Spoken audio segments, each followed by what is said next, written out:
Hello, my friends. Welcome back to the, whatever you want to call this, to the program, whatever. So today I want to go back over some basics, and no matter, where you are in life or what you see yourself as, whether you see yourself as this mighty magician or this sorcerer, or if you're just an average person going through life, this is a topic that is relevant to you. The secret, is no secret anymore. It's been a big deal for, I don't know how many, 10, 15 years or something like that. And the secret states that whatever it is that you focus on is what you manifest. And yet, perhaps like me, you spent years and years and years focusing on becoming a millionaire or having a big house or having a new car or whatever, and nothing ever seemed to happen. And so perhaps you gave up on the idea of the secret. And that's because the secret is incomplete. It is flawed. And that's why it seemingly works for some people, but for the majority of people it doesn't work. And that's why there are plenty of groups of people who get together and talk about the secret, and most of them still live in their, they're in debt, or they still live in their studio apartment and drive a beat up old 1985 Pontiac Sunbird or something like that. So we're going to talk about that because really, all the other stuff that we do on this Thunder Path, which is a lot of stuff, it really is kind of predicated on this first belief, this first teaching that I'm going to share with you here, which is that we are here to do one thing, and that is to enjoy the hell out of this life, get everything you possibly can out of it, and just live the crap out of this thing until there's just nothing left.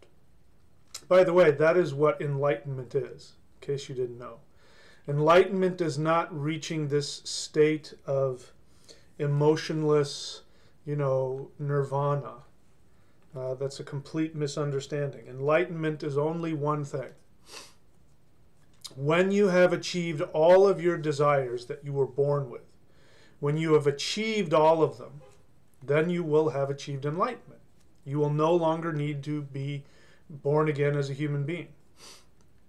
So it has nothing to do with being righteous or being perfect or being without, evil or being free of hate. The new age love and light. Everything is just love and light, and I don't hate people anymore, and I don't have resentments anymore. I mean, if you've known people like that, which I have, they're the first people to lose their temper.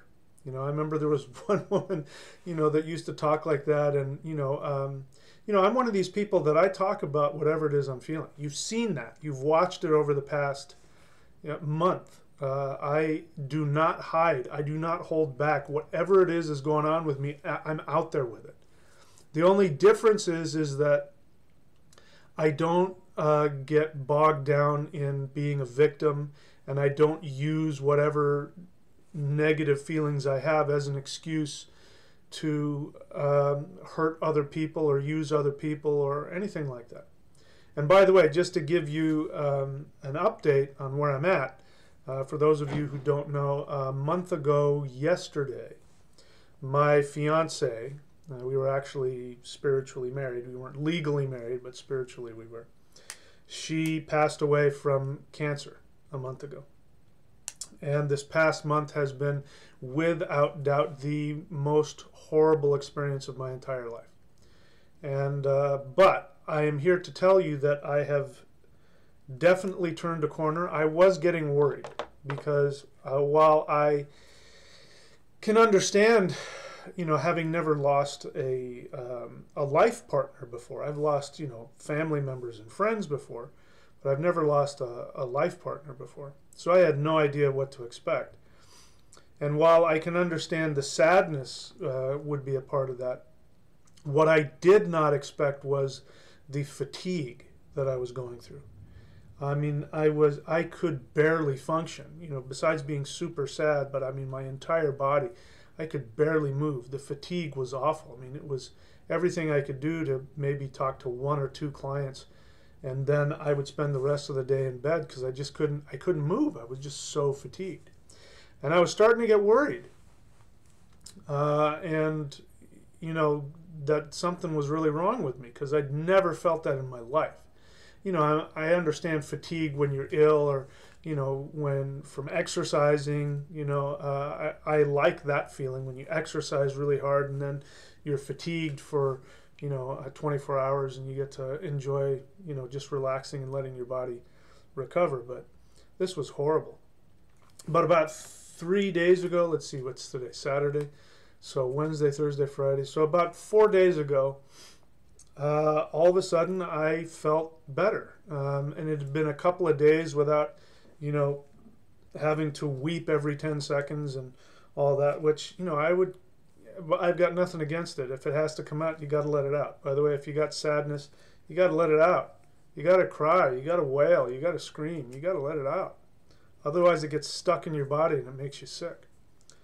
And towards the end of that, I started getting a cough. And that worried me too, because that's a sign when you have a cough in the lungs, it means that your body is not processing grief. And so if you've got unconscious grief, you know, grief that you've suppressed, that you're trying to avoid, one of the first places it'll go is in your lungs. And that's when people end up with, you know, things like lung cancer and stuff like that, is because they haven't allowed themselves to grieve. So I got a little worried about that because a cough started coming up as I was coming out of the fatigue. And then that cleared up in about a day. And then I realized that my body was releasing it and I had come out of a hump. So who knows, you know, we're still only a month out of this deal. So we'll see if it gets better. You know, I'm perfectly prepared if more grief has to come up. I'm perfectly prepared to wail and scream and cry and do whatever I got to do. But I'm feeling really good today and really strong, and so just giving you an update. Anyways, so we're going to talk about the secret today, and you saw in the opening there are 5 steps to understanding what the secret really is trying to say, and we're going to talk about why the secret doesn't work. You know, just the simple statement of whatever you focus on is what you manifest. That is not complete. That is not accurate. There is a caveat in there, though, and we'll talk about that because it is true when it comes to negativity. When you focus on negativity, you will always manifest that. But if you're focusing on, say, becoming a billionaire, that is not guaranteed to manifest, and there's a reason for that. Because in reality, when you're focusing just on money, you're still focusing on negativity, and I'll explain that as we get into it. And if I get sidetracked, somebody please remind me. So that's what we're going to talk about today. And again, it doesn't matter to me if you are into this because you want to be a hardcore wizard and you want to be a master of energy and you want to be able to create magic or whatever, or if you're just an average person trying to get the most out of your life. If you don't understand this concept, you won't be successful in any of your magical workings, and you won't be successful in having the life that you want. So we're going to talk about that. This is a fundamental understanding, and we've talked about it before, but I'm going to go in depth and answer your questions and all that good stuff. So what I'm going to do now is I'm going to go ahead and I'll play the intro again so you can see what the 5 steps are, because we're going to get into each of them. I'll check and see if there are any questions, and we'll see who's online and all that kind of stuff. So I'll be back in, it looks like, 1 minute and 20 seconds. So hang on a sec.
Okay, I'm back. So, hi there.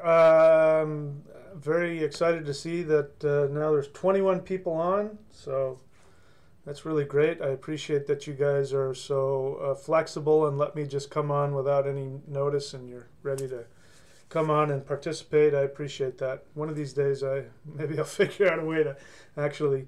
I guess that first thing I have to do is plan things out. I usually don't. I just kind of decide, okay, I think I'm gonna do a video today in an hour, and then maybe I'll come up with something. Anyway, so again, the best way to interact with me on these Q&As is to ask a question. A lot of people do want to just put out their thoughts and opinions, and that's fine, but I have to scroll through those because I want to get to the questions and help people who have questions. Having said that, I appreciate all of the nice things people have been saying, and I appreciate that. So I do see at least one or two questions. Natalia Lokia. Hello, Natalia. She says, "Good day, teacher. So very glad to see you. Thank you so much for your wonderful work of late. Question. Relating to your latest initiation and transformation, have you experienced any new abilities?" Well, that wasn't really my focus. You know, I've had the abilities, I guess, and I've done that route, and I like that, and it's fun. And I think I'm probably going to go back into that now that I'm, you know, single and I'm a celibate monk again. I think I'll go back into some of that, and we'll see what happens. But, you know, I still have some, I think, some healing left to do. I'm just barely coming out of this intense grief I've been in. But there has been some things that have come to my awareness, which is that losses like this, was also on the tail end of the death of my mother, which that didn't really affect me all that much because she had been, you know, I forget what the word is, you know, she just wasn't there mentally for years. So she, in essence, had kind of been already dead. You know, her body was still there, but she really wasn't there anymore. So, but, you know, I felt a huge shift when my father died, and I expected the same thing was going to happen when my mother passed away, and that was true. And then right on the tail end of that, you know, probably just a few weeks later, then I lost my fiance. And has been a huge shift there too, which I can't completely talk about yet because it'll take me a while to really look back, but I can feel a huge shift. And one thing that is happening is that I am becoming aware of my boundaries for who I am are expanding dramatically. And that is representative of, you know, where I'm living now. You know, I've talked about this. I'm living in this incredible apartment. This is the view from my home. I mean, I live right on the beach. This is, you know, I go, every time I walk into, you know, it's a bigger place now. It's a one bedroom. When I walk into the kitchen to, you know, get some tea or something, this is what's looking at me through the window. This is the Thunder Wizard's new home. This is his front yard. So, you know, life is, and that changes everything. I mean, before where I was, you know, I really love nature, and before I moved back down here into Southern California, I lived up in the mountains, and so I love living in nature. I've been living 20 minutes inland, and, you know, I was a park there and all that, but it really, you know. But now it's just so freaking cool. I walk out of my front door and I walk along the ocean. What you can't see in that picture is to the north, which would be to the right, is just empty beach. And there's some other things there. There's some, you know, some refineries and stuff like that, which sounds really gross, but it's really not. But you end up with this empty beach. And when, like today, when it's this low tide, just shells everywhere and, you know, fish and birds. I mean, it's so, I get to just literally walk out of my front door and just be where I would want to be. This is where I would vacation. This is my favorite surfing beach, and it's my favorite place in the world. So that's the one thing that's changed. My whole experience of life has changed with that. And I am aware of the reality of what we're going to be talking about today, which is I really do have control to just simply decide what I want. But what is important to understand is that there's a secret ingredient that is missing in that. You know, it's more than just saying, okay, I want this. There's a secret ingredient to it that when you understand that and you're able to apply that, then there really is no limit, because then you know exactly what you want.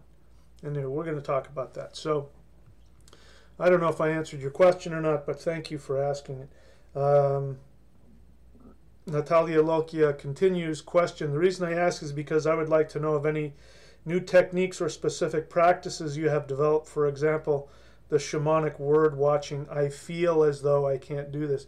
Yeah, that's a great technique that you bring up, which is, it is important to be honest. So the one thing we are going to address here is the difference between the New Age denial of everything is beautiful and I only focus on love and everything is happy, and I don't go into that negative place. I was about to say there was somebody that I knew that would do that, and she would talk about how she's raising her vibration and all of that. And, you know, I would come and hang out with the group and I would talk about, you know, some negative feelings I was having. And she'd say, I don't want to go there. I want to only focus on positive things. I'm of a higher vibration. And then, you know, all it would take is for me to say something like, you know, you're coming across to me like you're kind of angry. I'm sensing some anger in you.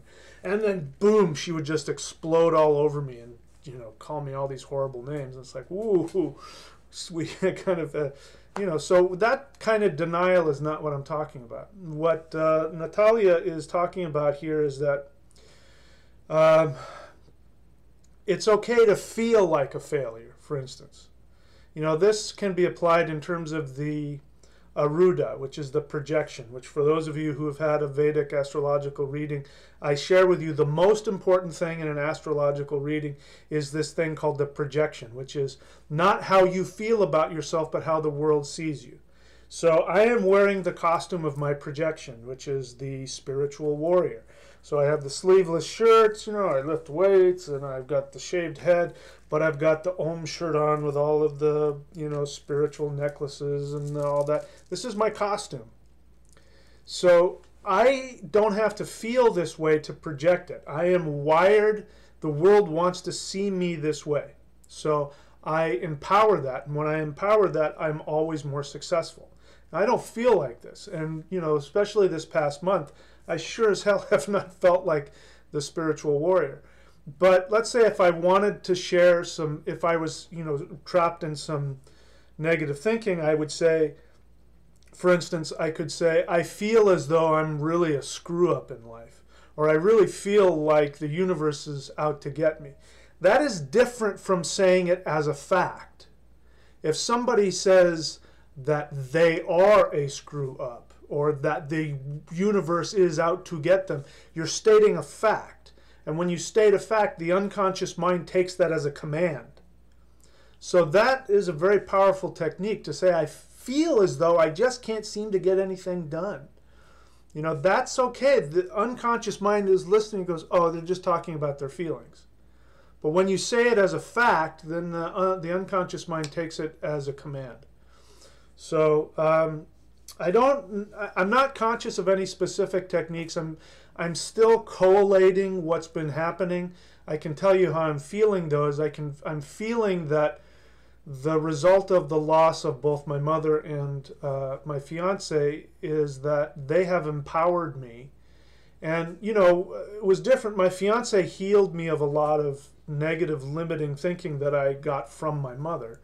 You know, I won't get into all that, but, you know, I knew that when my mother died, that was going to die with her. I just knew that, because that happened when my father died. But when she died, it was sort of like the empowerment that she gave me was kick-started, you know, another 10 or 20 times, or, you know, however many times.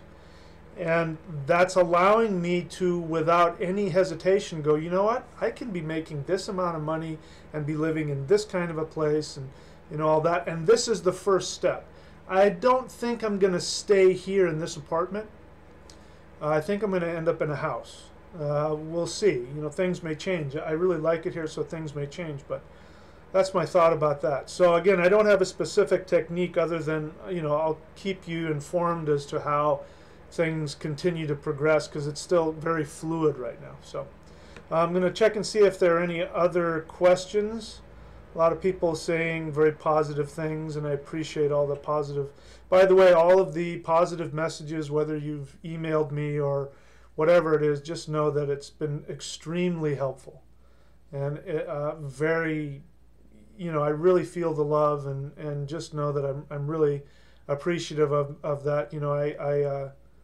I tried to be as honest as I could, and I think that's important. One of the things I try very hard to do is to be transparent as a teacher. And one of the things that I try to constantly show you is that I may be a teacher, quote unquote, that may be my ortolog in this life, but I'm just as human as anybody else. And it's really important, I think, to be able to identify.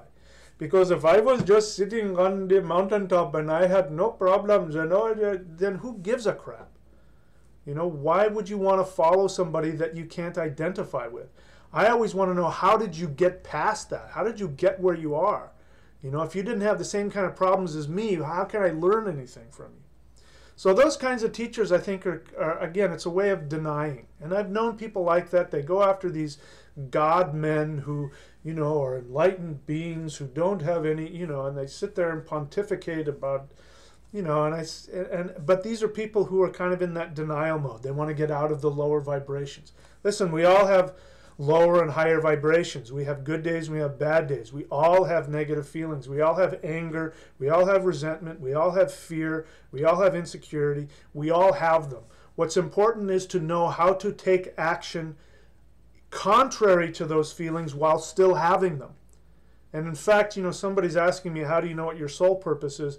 You can't know what your soul purpose is if you're not directly connected to being aware of all of those negative things. If you are trying to put that away, love and light, you will never know what your soul purpose is. You will be acting on your fears, even though you'll be totally unaware of it. So we're going to be talking about that. So let me see here. Some of these questions may have to wait, because one is, how does one identify their soul purpose? We're going to talk about that later as things go on. What happens when you want something but the people you are connected want different things? What do you mean, what happens? What do you mean by that? What happens when you want something but somebody else wants something else? Well, what happens is you either decide to go after what you want, or you decide to do what somebody else wants. So we're going to talk about that. That's important. That's part of knowing what your soul purpose is. I made a little bit of fun of you. I smirked. My apologies. I don't mean anything negative by it. But really, that's really what it comes down to. Are you living for yourself, or are you living for other people? It's a real serious question, because it's something that we will continuously bump up against as we go through life. In fact, that is part of our life function, is that as we go after what it is we truly want, we will continuously be forced with the test of, do I go after what my soul wants, or do I do something in order to get somebody else's love and approval? It always comes down to that. That's really what it's all about. We'll talk about that more as we go on. Why do I think there's so much increase in hate in the pagan movement? I don't know. I'm not part of the pagan movement, whatever that is. I've separated myself from the whole Asatru thing a while ago, so I don't know if you mean by that. There's an increase in hate because our society is at a tipping point where we are going through a transformation from the age of Pisces to the age of Aquarius. And people who are holding on to old beliefs are very frightened. And so people who are frightened tend to indulge in hate. You can't have hate without feeling like a victim. Whole victim mentality is all connected to that. So that's why, it's because people are really scared, because everything is changing. Everything is changing. And so they're going to have to let go of their old fear-based beliefs. And those that don't will face more challenges, and you'll see more and more of this as time goes on. But it's just, it's barking dogs. There's two kinds of dogs. There's a kind of dog that sits and barks at you until you walk toward it, and then it runs away. and barks as it's running away. And then there's the one that just looks at you and growls. That's the one you want to stay away from, because the one that just looks at you and growls is the one that's going to bite. The barking one, they're all bark and no bite. So that's what that is. I'm not worried by any of that hate nonsense. All it's just showing me is a bunch of barking dogs. Let's see here. How does one identify their sole purpose? I already said we're going to take a look at that a little bit later. My Aruda Lagna, Eric says, is the natural priest. What does that mean? I don't know. Did I give you that? Did you work with me and did I give you? I would have to know. I would have to know what planet is in which sign in which house, and then I would tell you if I came up with that, why I said that. Okay, so yeah, I'd have to look at. Do I have your chart, Eric? You don't. Your name doesn't spark any bells off, but let me see. I'll look for you in my thing here, Eric. Unless, did I do it live? If I did it live, then I may not have it. But let's see. Eric, I've got Eric Schoenthaler, and you're Eric Schmunzeler. So those sound like two different people. So I probably just looked at that. If I gave it to you, I don't remember doing it. I looked at it online. I'd have to look at your whole thing.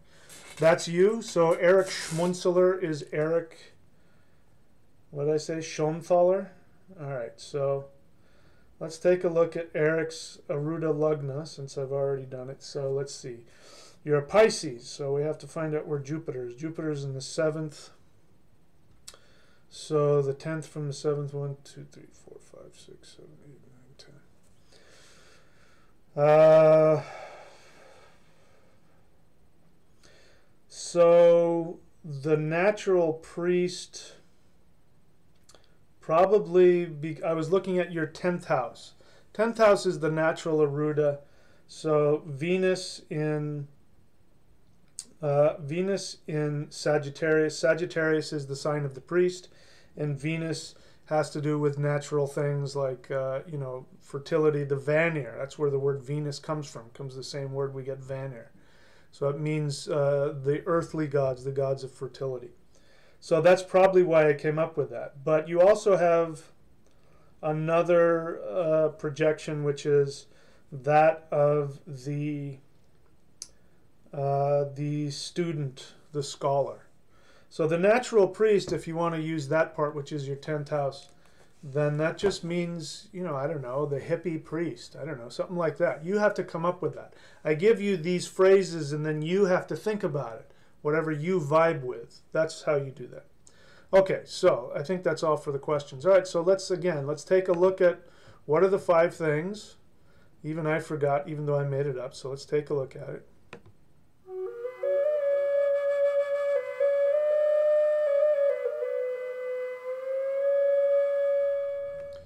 Okay, first thing we have to do is we have to identify our assumptions about our relationship to the universe.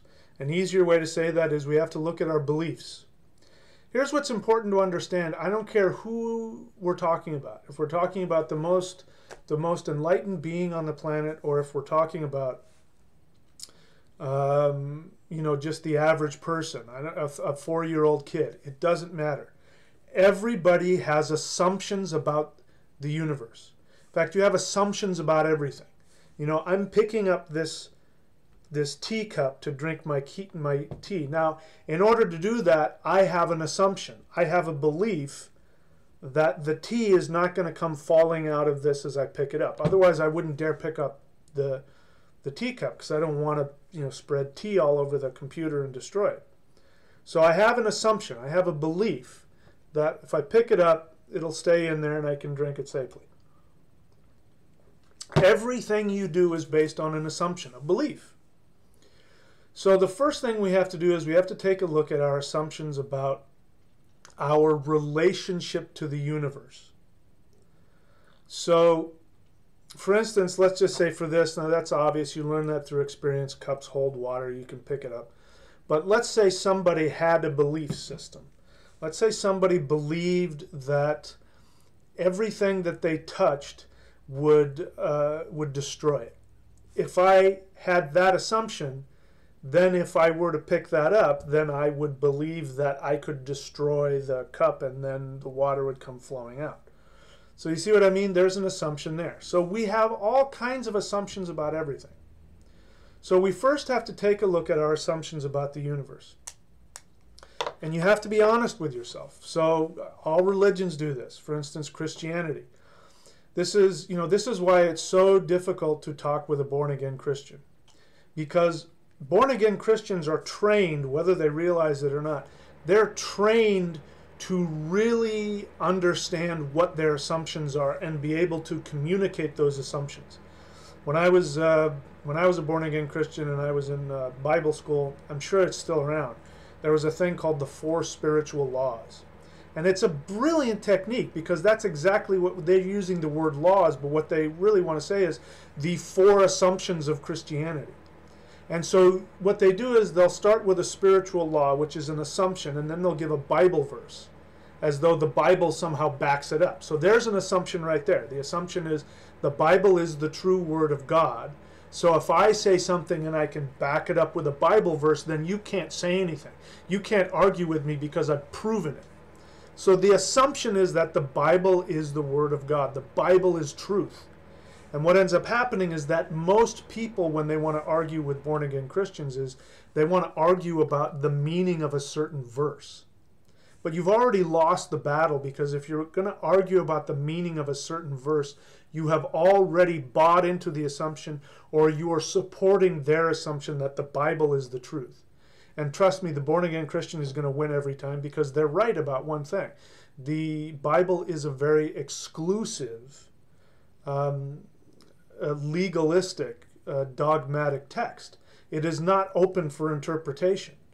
And so you could pull out something where Jesus said, you're supposed to love everybody, but then all you have to do is find one statement of Jesus where he talks about sin, and he talks about punishment, and he talks about hell, and he does quite often, and then that argument is destroyed, and the one of exclusion and punishment is upheld. So there's an assumption right there. So we all have these, and we have them, and one of the biggest problems is when we walk around with conflicting assumptions. And I just gave you an example of one of them. One is that Jesus was all about love, but at the same time, Jesus died on the cross because you're this horrifically horrible sinner and you're going to hell, and God the Father can't stand the sight of you, so he has to destroy his son and then spill his blood all over you so he can look at you without being horrified and destroy you out of his anger. So there's a conflict right there. How can it be a religion of love and yet a religion of eternal punishment at the same time? That's a conflict. There are a lot of people walking around with those conflicts. This is why I have gone out of my way to expose what I think Christianity is. And for that, let's see, the book you want to read for that, if you're new to my channel and you want to know why Christianity is, in my belief, the most destructive belief system on the planet, and that includes even Islam. It's worse than Islam, which isn't to downplay the horrors of Islamic fundamentalism.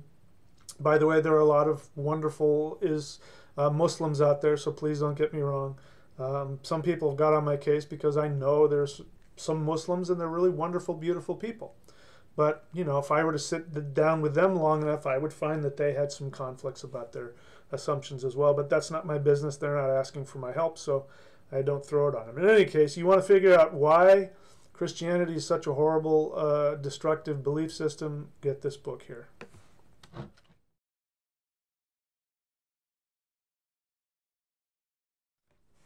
If you can get through that book without operating out of your fear, you will have an understanding of why I say that. So in any case, that is just an example. We all have assumptions about the universe. So let me share with you my assumptions about the universe. And here's another thing about assumptions. Assumptions are worthless unless you can back them up in reality. So this is, again, an important thing to understand about true shamanism. If you really want to be a shaman, it's great that you're going and having all of these shamanic experiences and going on spiritual travels and having visions and all that stuff is great. But you have to be able to take those visions and bring them back into this reality, and you have to be able to find correlations. So if you for instance, in my books, the Thunder Wizard Path, do I have it? This one right here. That was my first book that I wrote in starting this path.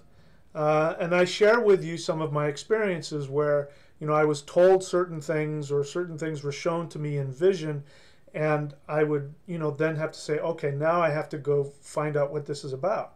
And so I would do research. I would do research in language or history or religion or, something like that. And the only reason I ended up continuing is because every effort that I put into debunking what I was finding out, all it did was reinforce that I was actually receiving some information I could not possibly have known on my own. And so that's how I came up with a lot of my beliefs. So the same is true for you. Whatever assumption you choose to adopt, you have to go and validate it. Now the problem with that is that if you have, now we're talking about the secret here, if you have some negative assumptions about the universe, you will in fact find ways to justify that through your experience. So we're going to get to that later, but the point I want to make about that is that what is missing in the secret is, again, this blanket assumption that whatever you focus on is what you manifest. That is not entirely correct. Those of you, I've already mentioned it, I'm going to be a millionaire, I want to be a millionaire, I want to be a millionaire, and then you're not a millionaire. But if you focus on something negative, like if somebody were to say that they were an unsuccessful loser. So I'm using that technique again that Natalia asked about. You hear I'm saying it, I'm not saying it as a fact. I'm saying if somebody were to say that they were a loser. So see, my unconscious is listening and says, okay, he's not giving me a command. So that's how you do that. But if somebody were to say that, then they would in fact create that reality, because the way that the matrix is set up, the way the universe is set up, the way you have created the universe is that it is designed to punish you, quote unquote, with negative feedback whenever you operate out of fear. But when you operate out of fearlessness, which will only happen when you are in alignment with your soul desire, when you are in alignment with your soul desire and you act out of fearlessness, the universe has to give you what you are focused on. So saying, somebody wants to be a millionaire, they want to be a millionaire, but if they're out of alignment with what they want, they truly want, the universe isn't going to believe you, because it'll know you're not being honest with yourself. Because if somebody's only focused on becoming a millionaire, it means they're operating out of fear. It means that they think that they don't have enough resources. They're operating from the assumption that the universe isn't already giving them everything that they need. And if they just had more money, then it would be all okay. That is all coming out of fear. And when you operate out of fear, the universe is designed to not respond to that positively. So anyway, I rambled on as I tend to do, and I sort of forgot what I was saying. But in any case, so you have to identify your assumptions. So that's what I'm saying. Ask yourself honestly, what do you believe your relationship to the universe is?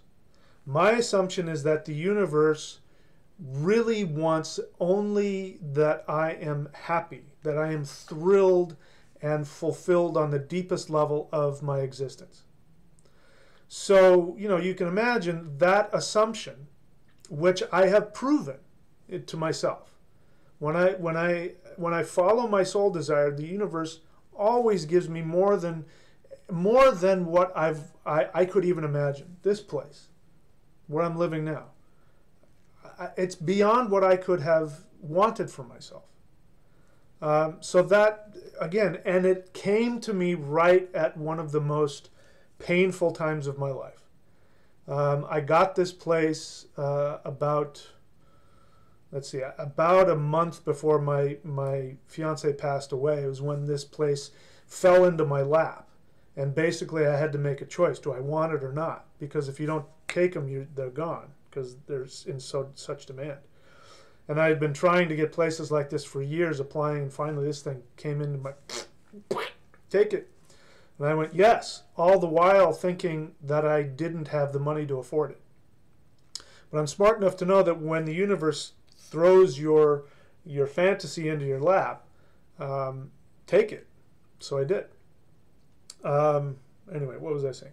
So my assumption is that the universe wants me to be just incredibly happy and healthy, as long as I am in alignment with my soul desire. And if I am in alignment with my soul desire, then I will be healthy, I will be happy, I'll be prosperous. And the point is that I'll be given all of the resources I need to do one thing, which is fulfill my soul desire. So I know that if I become aware that my soul desire is taking me in a direction that seems beyond what I'm capable of right now, then I know that that's where I'm going to go. I know I'm going to end up having that. But if I just arbitrarily say, oh yeah, I want a 2-story house right on the north shore of Hawaii because I love to surf and that's what I want, and if I'm not really connected to that on a soul level, then I may not get that. Am I making sense? I'm not explaining it as deeply as I'd like to, but in any case, first step is you've got to be honest with yourself. So be honest with yourself. Do you believe that the universe is out to get you on any level? Do you believe that you don't deserve to be happy? Do you believe that you don't deserve to have love, that you don't deserve to have your bills paid? Do you believe that you deserve to be poor? Do you believe that having money is somehow evil or unspiritual? Listen, anytime anybody comes to me and complains about me charging them to do a service, I already know that's your assumption. I may not say that to you. I may not, decide to get on your case and tell you what's wrong with you because you haven't asked. I only tell somebody if they ask what I think. But I'm just telling you right now, anybody who complains about me having to charge or any teacher having to charge for doing a service, you already have an assumption that money is unspiritual and that you yourself don't deserve it. And you're projecting it onto other people. You're projecting it onto those teachers. There's all kinds of other things connected with that, but that's just one example. So first thing you have to do is identify what your assumptions are about your relationship to the universe, and you have to be honest. This isn't about being in denial. Again, people say, well, if I just think positive, it'll all happen. So instead of being honest with themselves about what they honestly and truly believe, they act as though, everything is wonderful and I just have love and I deserve all good things and I'm going to be a millionaire. And that's just denial. And that doesn't work. The universe does not respond to denial. There are some things the universe doesn't respond to, and I learned this a long time ago. This is why I stopped doing like Christian types of prayers where you go, oh God, please give me this, and oh God, please give me that. Begging and pleading never got anywhere. For a while, and you've probably done this too, there was a while where I would get mad and I'd be miserable and and then you try to make deals with God. God, if you give me this, I'll give you that. I'll do that. I'll spend a year in Africa feeding the poor, starving people, whatever it is. That kind of stuff never works. And then I realized after a while, this has never gotten me anywhere. So I never do that. No matter how bad things are, I never do that. Even though I may be feeling horrible, I never try and negotiate with the universe because it never works. Anyway, so that's the first thing. Identify what your relationship to the universe is, your assumptions about your relationship to the universe. So let's see. I'll take any questions and then we'll move on to number 2. All right.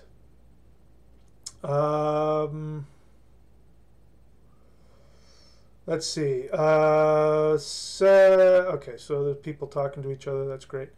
Alan says, how did you learn your soul desire? The story. How did I learn my soul desire? That's an ongoing story. That's something I ask myself every day. But to be honest with you, it really started coming together, I don't know how many years ago, when I asked myself, I became aware that I hadn't put it into this, concise of a theory as I have now, but I became aware that if I was able to identify what it is I truly wanted, then I'd be able to manifest it. And then I became aware that I didn't know what I truly wanted. I'd say, what is it that I want? And I go, I don't know. I was in conflict. I had conflicting beliefs, conflicting assumptions. So that's the first thing, is to ask yourself, what is it that you truly want? If your first answer is, I want to have a lot of money, I want to have a big car, I want a model wife, and of course, who doesn't want that? But, that's not what you want. That's not what you want. And there are a lot of people, and I work with a lot of people, that, when you ask them, what is it you truly want, they can't answer it. And that's, I think, is a really valuable place to be. If you can honestly say to yourself, I don't know what I want, then that's a good place to be.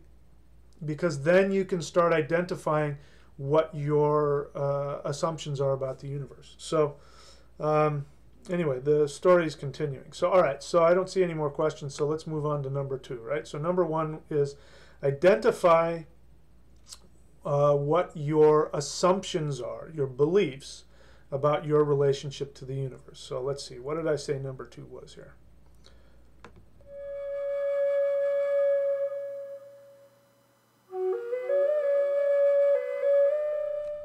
Okay, so when you do number 1, I'm assuming that you're watching this video because you believe there's something that you can learn about manifesting what it is you truly want.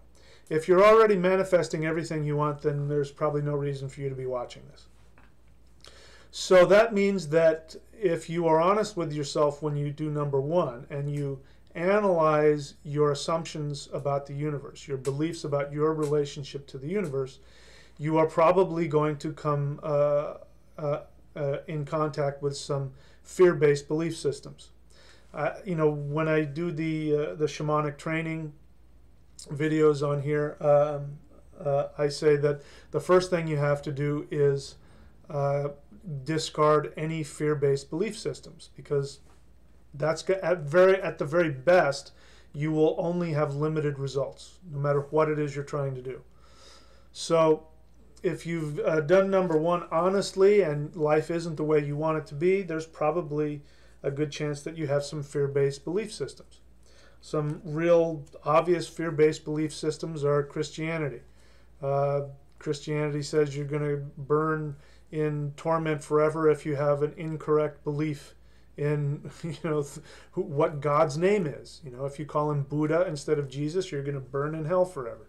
That's a fear-based belief system.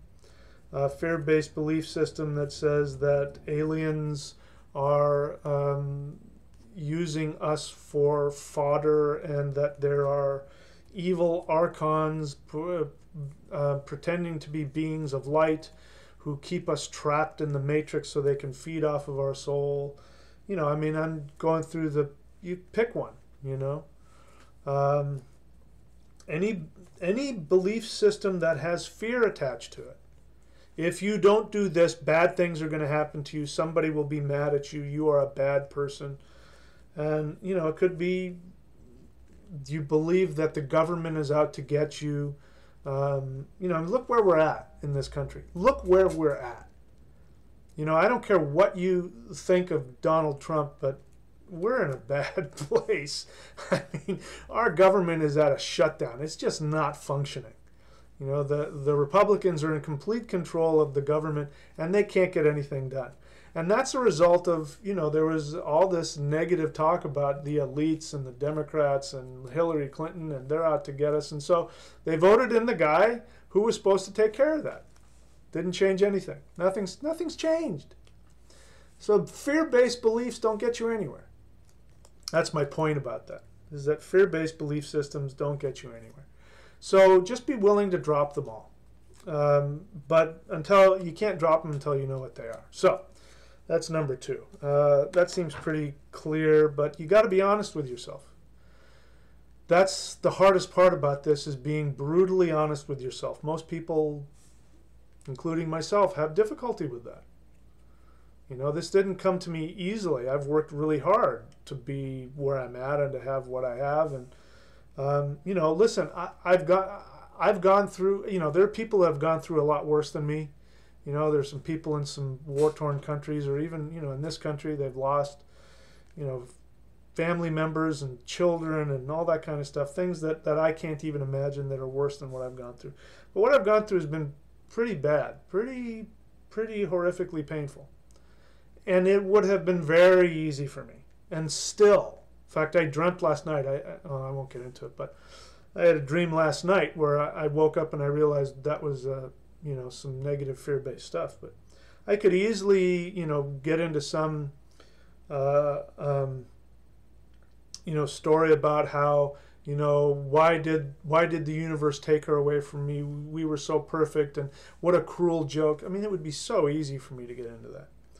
But because I know that, based on my experience, that the universe only wants what is going to give me the greatest happiness, I have had that awareness while I had those other feelings, and while I was crying and weeping and, you know, all that other stuff, and while I was going through, you know, some of the worst painful experiences of my life, I continue to remember the assumption that, you know, this is all happening because I chose it to happen. I created it, and it's all there because it's ultimately they're going to give me a deeper, more fulfilling experience of my life.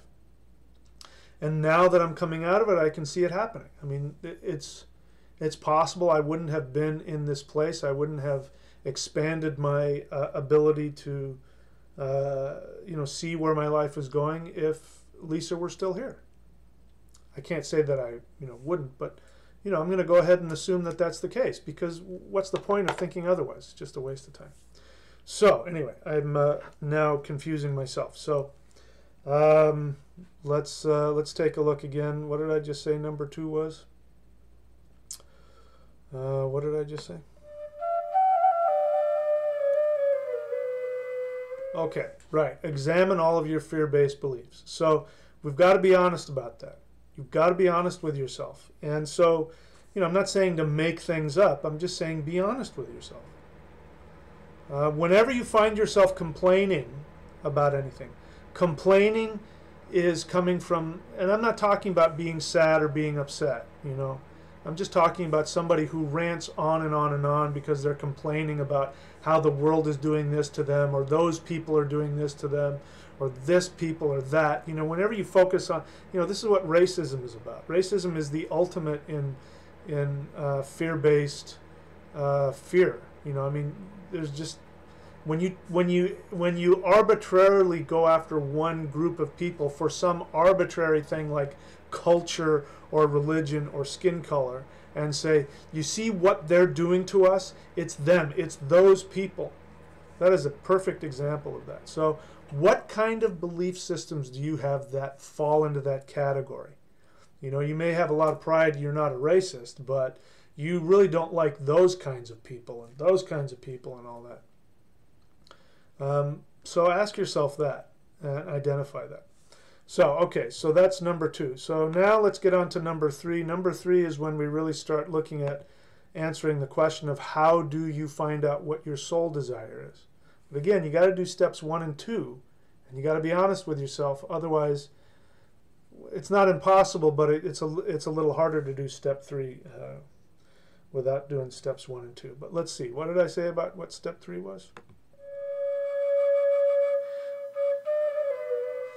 Okay, step 3 is create a fictional universe where everything you focus on is focused on making you incredibly happy. I forget what words I used, but that's it. So once you identify what your negative fear-based assumptions are, then you, of course, I guess step 2A would be become willing to drop all of those. So drop it all. If you believe that there are archons out there keeping you trapped in a matrix, you know, I guess before we go further, let's go even deeper in that. Here's another assumption based on my experience, which I believe to be true, which is that we never do anything unless there's a payoff. You know, like for instance, people who cut themselves, right? Now, for those of us who have, I've never had a desire to cut myself. I've known people who did that. I've never had that desire, so I can't understand it. So the thought of getting a razor blade and cutting myself doesn't sound like fun. I don't like pain. I don't want to bleed. There's nothing I want. I assume that that's true for everybody. So if somebody's doing something unnatural and harmful to themselves and painful, they must do it because there's some perceived gain out of it. Now, I know of two people who used to do it, and they said the same thing, that it was like when they cut themselves and they saw the blood, that they could feel like a release. They could feel like somehow it would relieve anxiety or something like that. So, of course, if, you know, I'm not qualified in this area, but if we were to dig deeper, we'd find out there are some other things going on that they're accomplishing. The point I'm trying to make is that we never do anything unless there's a perceived payoff. So let's say somebody has the belief that archons are out there pretending to be beings of light who are lying to you and conspiring to keep you trapped in this illusion so they can feed off of your energy. Now, the question is, why would somebody choose to believe that? I feel very strongly that that is an irrational belief. My experience with the universe is that I get nothing but positive. The universe only gives me positive things when I am in alignment with my true self. When I'm in alignment with my true self and I take risks towards following my soul desire, the universe is just nothing but this big, giant, loving, helpful being that gives everything to me. So since I believe that to be true, why would somebody do something irrational, like cutting themselves? So that must mean on a deeper level, at some point in their experience, their unconscious mind came to the conclusion that cutting themselves would somehow help them. It would somehow relieve the pain. It would somehow protect them. It did something. It diverted their feelings. It did something for them. Again, I'm not an expert in it, so I'm not going to get into it. Let me give you a better example in my own life. There was a time for many, many years when I struggled with success of any degree. I was an actor, I was a playwright, I was very well respected as an actor. In fact, everywhere I went, you know, I'd either be winning awards or people would whatever, and, you know, casting directors and blah, blah, blah, and they'd say, I can't, why haven't I seen you before? You're better than, you know, they'd name all these people. And I go, I don't know. I'm trying my best. I don't know what's happening.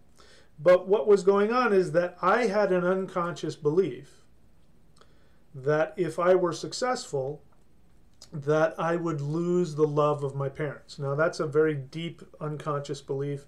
I was not walking around with that in a conscious way.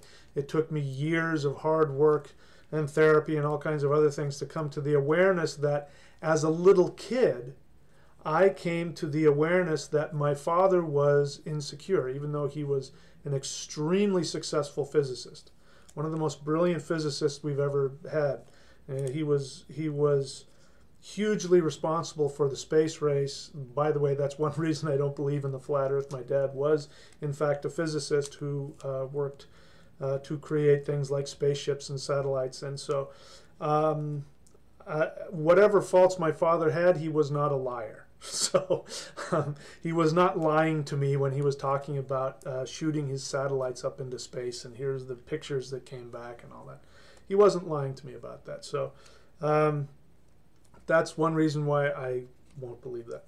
In any case, he was extremely successful, And there was no reason for him not to feel nothing but pride in his accomplishments, but he had a messed up childhood as well, and so he was very insecure. And so whenever I achieved anything, even as a little kid, I could sense, because little kids are shamans. They're very sensitive to what's happening on the unconscious. Have you ever noticed that? Little kids will walk up to somebody and say, "Why are you sad?" Even though you can't tell by looking at the person. Nobody else knows, but the little kids know. They'll say, "Why are you sad?" Because they can feel what's going on in your unconscious. So the same is true. When you're a little kid, you can tell. You can tell because your whole survival depends upon having the love and approval of your parents. I mean, in a very literal sense, because if, especially in caveman times, if your parents didn't want you, they'd leave you by the whatever, in the middle of the desert or something, and you'd starve to death. So you better damn well know that little kids are programmed to please their parents so that they can get fed and get clothed. So as a little kid, I learned that if I wanted my father's approval, I had to be mediocre. He wanted me to be smart. He wanted me to be talented. He just didn't want me to be successful. So what was happening is throughout my adulthood, I would go, and even though I had created a theater company that won all of these awards and was, all this other stuff, and I had done all kinds of things and won all kinds of awards and, acting and theater and all that, I couldn't land any of those jobs, and I just couldn't make it back then. And then I realized that's because I had an unconscious agenda to keep myself mediocre. And even though I didn't know it, the payoff in my mind was that if I'm mediocre, my father will love me. And so that's what I mean by what is the payoff. And for this, you have to do a lot of work. You have to be really honest with yourself. And it's going to be really painful. It's always helpful to have teachers. I've always had teachers in my life. Always. I didn't figure this out on my own. I've got my own take on things. Yes, I have my own brand of this, and I have my own practices that I've created and stuff that I've downloaded from the universe. But I always have a teacher, and to this day, I still have a teacher. I have a person that I go to who, he doesn't know anything about a lot of stuff that I do, but he's still my teacher, my mentor. So you need that, guys. You need that. So that's what I'm trying to say here. You've got, before we get to step 3, you first have to know, what is the payoff? What are you getting by believing that aliens want to consume your soul? What do you get by believing that that Jehovah wants to destroy you because you're sinful? What do you gain by believing that if you have money, you're not spiritual? What do you gain by believing that spiritual people should not charge for their services? What do you gain by believing whatever it is? Pick whatever your thing is that you hate about the universe, you hate about the world. What do you gain by believing that the government is out to get you and that those damn taxes and what do you gain by that? You gain something because you're avoiding what the universe is telling you every second of every moment, which is that the only thing that matters is your happiness, and that if you align yourself to your true happiness, you'll get all the resources you need. I guarantee you that. If you align yourself with your true soul purpose, you will get all of the resources that you need to give yourself the happiness that you want. Your perfect happiness, okay? So that's 2A. What is it that you gain out of the negativity? You're not going to, it's probably unlikely that you're going to figure that out right now. So give yourself some time. Go back and watch this and take some notes, and then spend some time, get some help, get a counselor, get a teacher, get a mentor, and talk it over with somebody. And see if you can understand it. Okay, so before I go to step 3, I want to see if there are any questions since then. So let me take a look here. I don't see anything so far.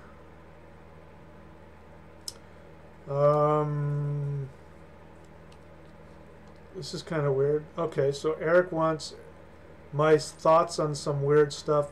Swiss psychologist Carl Jung said that polytheism was indicative of a disfragmented. Well, what is disfragmented? You have fragmented, and then you have disfragmented. So disfragmented means unified. It's a double negative. So I'm assuming what you want to say is that Carl Jung said that polytheism was indicative of a fragmented consciousness, unless you mean unified. And that monotheism was a step towards an integrated consciousness. What are my thoughts on this? Well, first off, that's his opinion. There's a lot of stuff I love about Carl Jung, so I'm willing to bet that if I were to look at that in context, it might have a different meaning. But, you know, people ask me all the time, what do you think about so-and-so? What do you think about so-and-so? Who cares what I think about somebody else? Who cares? I'm not interested in what I think about. My opinion on somebody else is nobody's business. It's not even my business. It's just an opinion. I don't agree with it, but again, I don't know the whole context of it. I have enough respect for Jung that I would like to see that in its entirety, to see exactly what it is that he meant. So that's not my experience. Polytheism to me is a very healing practice. I'm not saying that other belief systems aren't healing. Polytheism for me is very healing, and it helps me a lot. Helps me unify to my truest self. That's why I do it. Chris Davis is tired of the Archon example. I'm sorry I'm tiring you out, Chris Davis. What about artificial intelligence? What, are you saying I should use artificial intelligence instead of the Archon example? I don't understand what you're asking me to do. I'm sorry that you don't like that example, but if you want to replace Archon with artificial intelligence, you go right ahead and do that. Anyway, all right. So let's continue. Let's go to number 3. Number 3. I think I still have it there. We may have to watch them all over again, but let me see. What was number 3?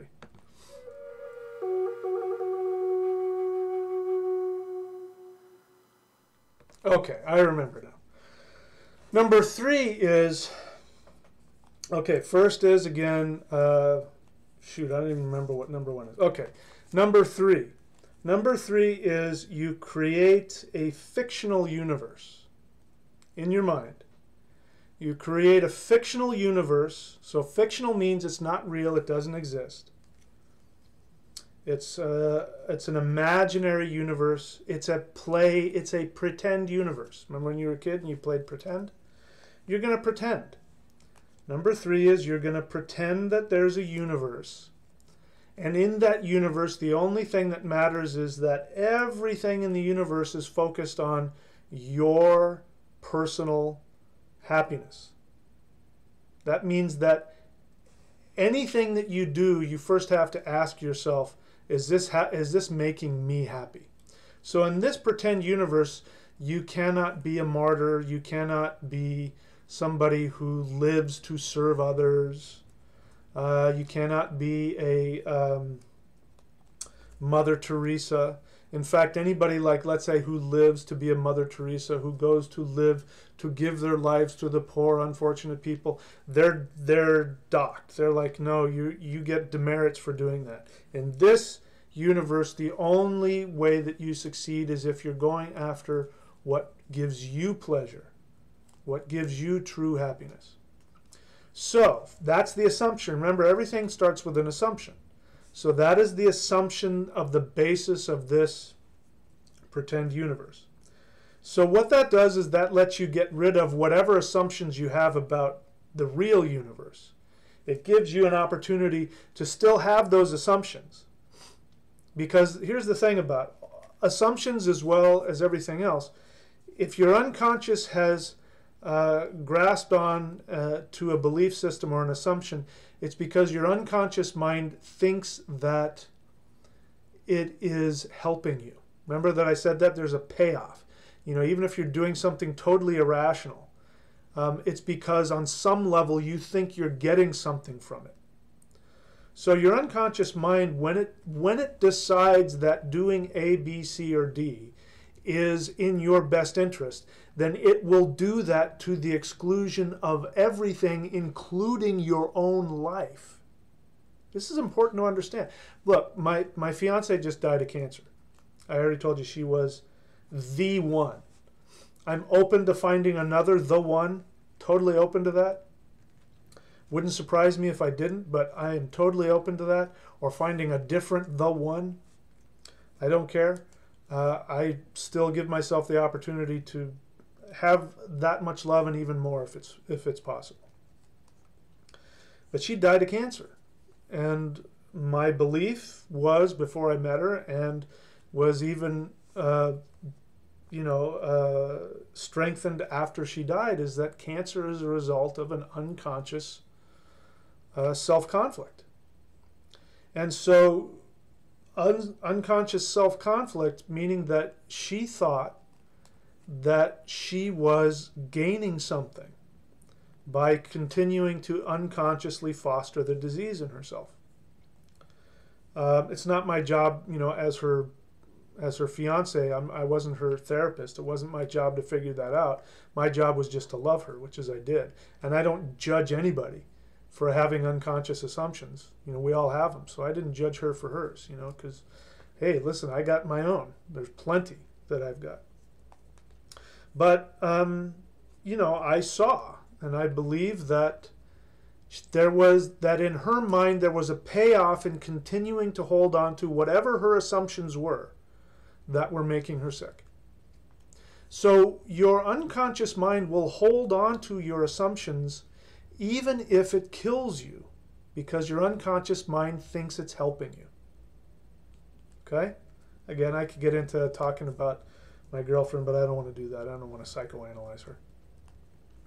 I can psychoanalyze myself from now until the end of time, but that's important to understand. So when you're working to get honest with yourself, if you go at it trying to tell yourself, I've got to figure out what my negative belief systems are because that's bad, your unconscious mind is going to fight that. It's going to fight you. It doesn't want you to see what the belief system is. It doesn't want you to see what the payoff is. Because once you know what that payoff is, it loses its power over you. And remember, your unconscious mind thinks it's helping you. It thinks that you don't know any better. It has decided that you don't know how to live your life. It's going to live your life for you, and it knows what you need, and just don't mess with it. That's why people get so defensive when you start pushing on their hot spots. Like, I gave you the example of the woman that used to talk about how she was above all of it all and she rose above all the negativity, and she didn't want to hear any of those things about what's making you sad and what's making you angry and what hurts your feelings, because I don't want to go to that lower place because I'm above all of that. And when I said to her, I get the sense that you're really angry, she blew up and called me all kinds of horrible names. I mean, this perfect person, all of a sudden she's just, in a second. That was her unconscious, because her unconscious was telling her that people who are angry are bad people. Who knows where she got it and what the payoff was. I think it had something to do with her dad's love too. I don't know. But who knows, whatever it was, her unconscious mind had decided that angry people are bad, and at all costs, never show your anger, because if you do, such and such will happen. Again, probably she had an angry father, and that when, girls weren't supposed to get angry, and if she got angry in front of her father would probably scold her, or who knows what he did. So you get what I'm saying? That there's always a payoff. And it's an irrational payoff. And until you become conscious of the irrational payoff, it's going to be difficult to let go of the assumption, because the assumption is in there thinking it's protecting you this whole time. So I don't know if I'm explaining myself. I'm confusing myself, and I'm the one that apparently knows what I'm talking about. So that's number three. Number three is create a fictional universe where the only thing that matters is your happiness. Not anybody else's happiness, but your own happiness. In that universe, where the only thing that matters is what makes you happy, and you don't have to please anybody, you don't have to make money, you don't have to get approval from anybody, you don't have to get anybody's You don't have to make anybody else happy or follow anybody else's expectations. In this universe, nobody cares. Everybody's self-fulfilled and self-happy, and no matter what they do, it doesn't impinge upon anybody else. This goes back to somebody's question earlier. It says, well, what if what you want is different from what other people want that you're connected to? In this universe, that never happens. In this universe, there's never anybody who says, I don't want you to follow your dream because I want you to be this. It never happens. Everybody's like, really? That's your dream? Cool, go for it. Really? That means you're going to leave and move away and I'll never see you again? Well, I'll miss you, but hey, man, go for it. Because I'm perfectly fulfilled in myself. That's what happens in this perfect universe. In that perfect universe, what do you do? What is the one thing that makes you happy? Find out what that is. That's number 3. So let's stick on that for a while. I've beaten to death all these psychological horses here. So now let's just stick on that and just sit with that for a little bit and ask yourself, in a universe where you don't have to do anything for anybody else and nobody else's opinion matters, and the only thing that you have to do is to do what makes you happy, what is that one thing? So I'll come back after that. I'll do some ads here, I think, if I can find them. Yeah, so I'll be back in about 80 seconds, okay? And then we'll take any questions if there are any.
Okay, so let's see if there are any questions.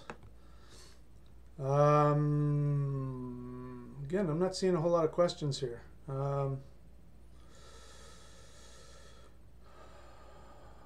Chris Davis says, why does only my happiness matter if we all come from the same creative source?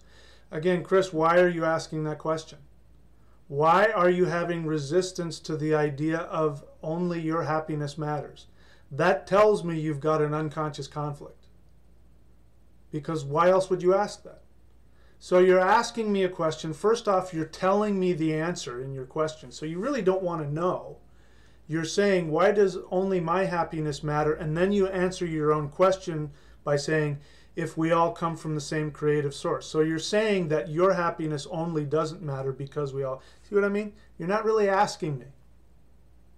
So why my question to you is, and I don't need you to answer this is just for you to think about, is why are you having difficulty with just imagining in a fictional universe a place that only your happiness matters? Why can't you have fun with that? Just have fun with that. Don't think it. If you're having to think it through, then that tells me that there's a conflict there. Okay, Susie Yoten's wife says, so basically we need to find the payoff in the suffering we endure. No. Let me stop you right there. You need to find out what you think the payoff is. There is no payoff in your suffering. If your self-imposed suffering, listen, I mourned and am continuing to mourn the death of my fiance.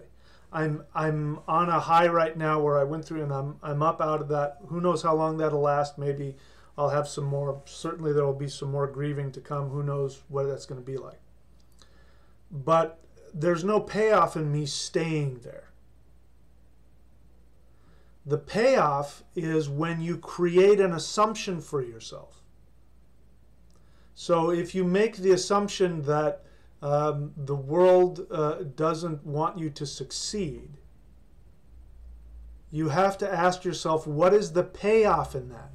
What you're asking me here, and maybe this is what happens when you text and type, people don't communicate. It's hard to communicate. But what I see in this, we need to find the payoff in the suffering we endure. I'm not saying that at all. Sometimes there's just suffering that you have forced yourself to endure for no reason. And I want you to have the least amount of suffering as possible. What I do want you to know is why you think you are benefiting on and again, this is unconscious, meaning you're not aware of it. Again, talking about me, talking about myself, back in my 20s when I was, running a theater company and working 2 jobs and auditioning for film and television, and I couldn't make ends meet. I had the unconscious assumption that I was only supposed to be mediocre. And I wasn't aware that the payoff was that if I was mediocre, I thought I would finally get my dad's love, which of course I never got. I never got that because it's an irrational belief. But when I became aware that I had this unconscious belief that the payoff was I was doing it to get my dad's love, then on a conscious level I went, that's ridiculous. That's never going to happen. And then I was that much closer to letting go of that unconscious assumption. So you want to find out why you are, if you have self-limiting beliefs based in fear, you want to understand why there is a payoff. What you think you're going to get. It's going to be some irrational little reason that a little 4-year-old brain came up with. If I'm, for me, if I were, and now I'm using the technique that I told Natalia Loki about. If I were mediocre, I would get my father's love. That's irrational. That's the payoff. That's what I'm saying to do. Okay? So again, I may have read that wrong, but there is no payoff in suffering. There's no payoff in that. Try to get that payoff a lesser suffering way. See, yeah, you're not understanding me, or I'm not communicating correctly. There is no lesser suffering. There's suffering and then there's not suffering.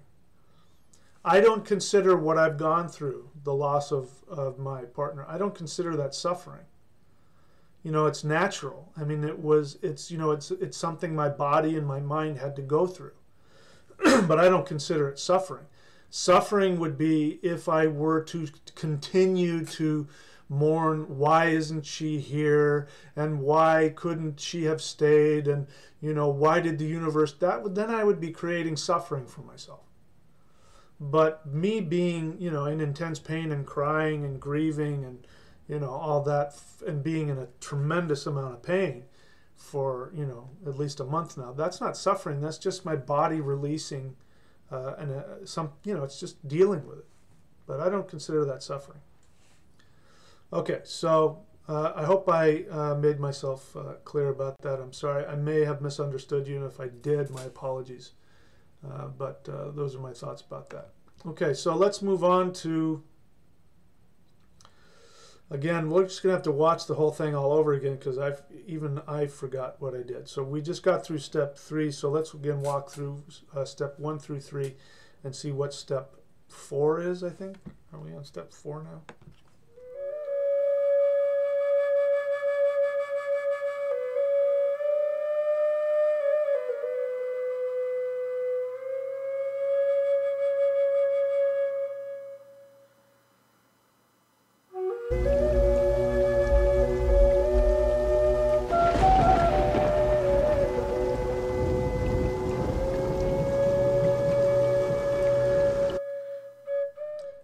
Sorry about that. We do have to. I have to cycle through the whole thing so that I don't have it written down. So just be patient for a few more seconds.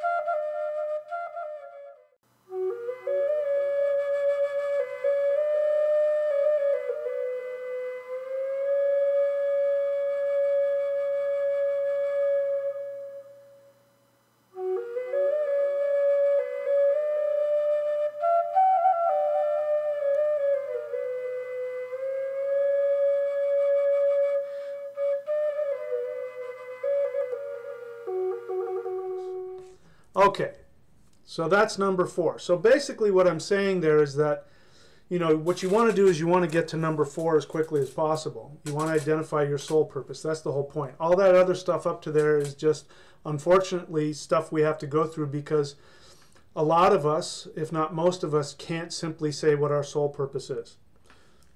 Little kids can. Little kids can, because you can ask a little kid, hey, let's create a universe where all you have to do is be happy. And you ask them, okay, what do you want to be? They want to be a cowboy or they want to be a fireman or whatever. That, of course, is going to change as they get older, but that's where they're at right there, and they're honest with it. And they're not thinking about anything. They're not thinking about what they're going to get, what's right or what's wrong. They're just doing what sounds fun to them. It's fun being a cowboy. It's fun being whatever it is, a doctor or a nurse or a fireman. All that stuff is fun. That's why they come up with it.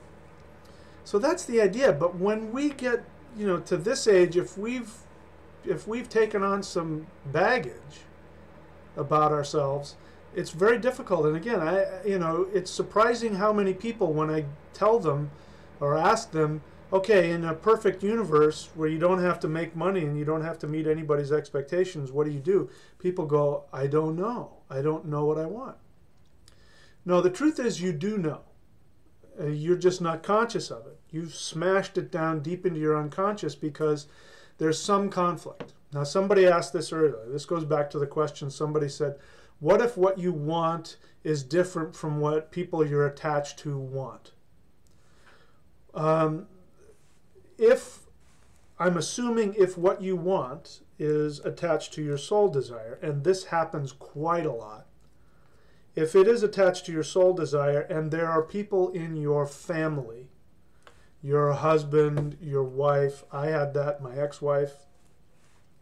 Now one of the reasons I loved my partner so much is that she was so on board in terms of what I did. In fact, the reason that I'm here doing what I'm doing with you is because she saw me struggling with this, and I did it a little bit.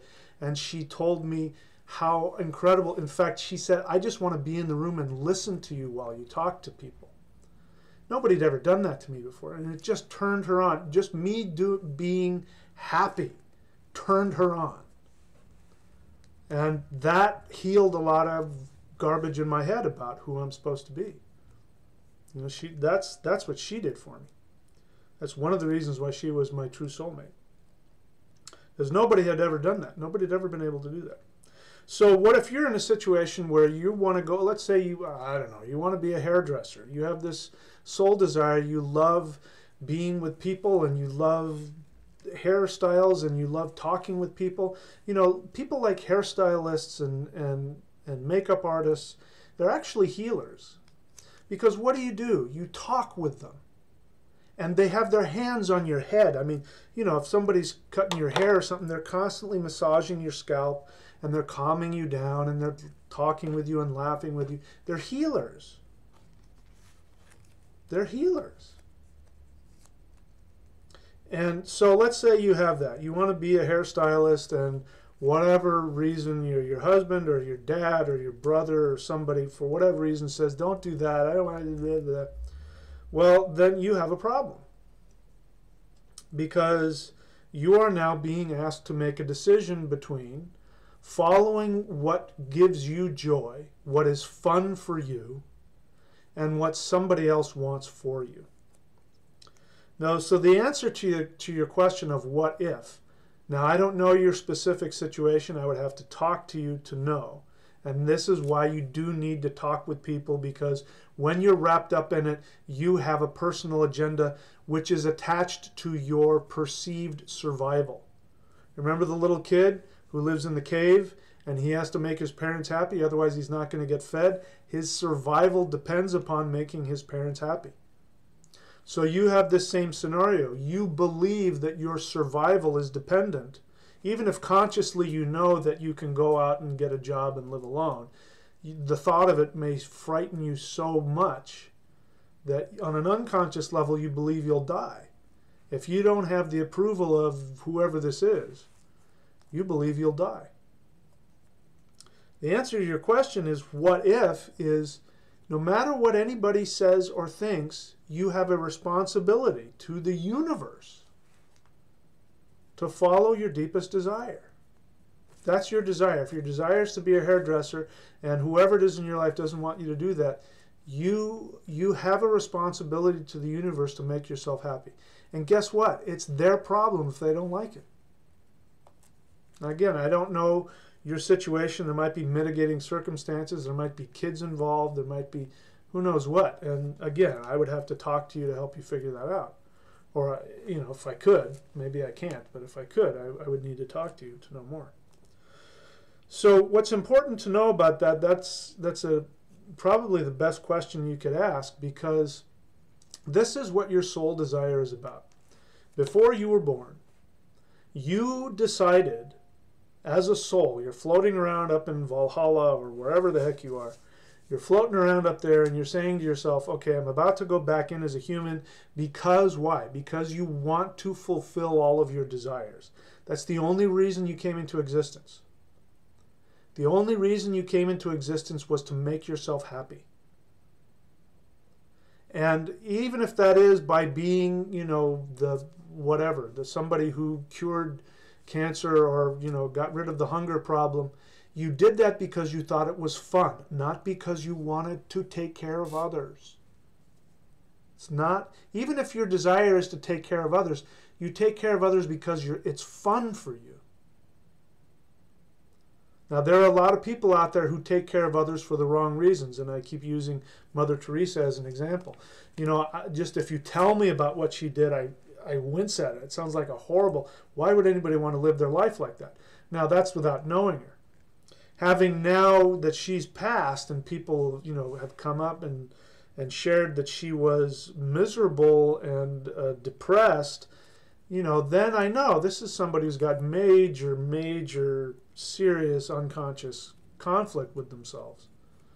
You know, and she had, you know, even though she was a nun and her faith and all that, she had all these doubts about God. How could God exist when there's so much suffering in the world? You know, all that kind of stuff. So that's not what I'm talking about. That's somebody, in my limited judgment based on the information I have, it sounds to me like she was not truly aligned with her soul purpose, or she wouldn't have been so miserable. But again, I don't know her. I'm only going off of the information I have. So you will face, getting back to, the reason why you incarnated was so that you would do this thing that was fun, and built into that, you also knew you had to grow. You had to move past your fear-based beliefs, because the soul still carries the vibrations of those fear-based beliefs from past lives.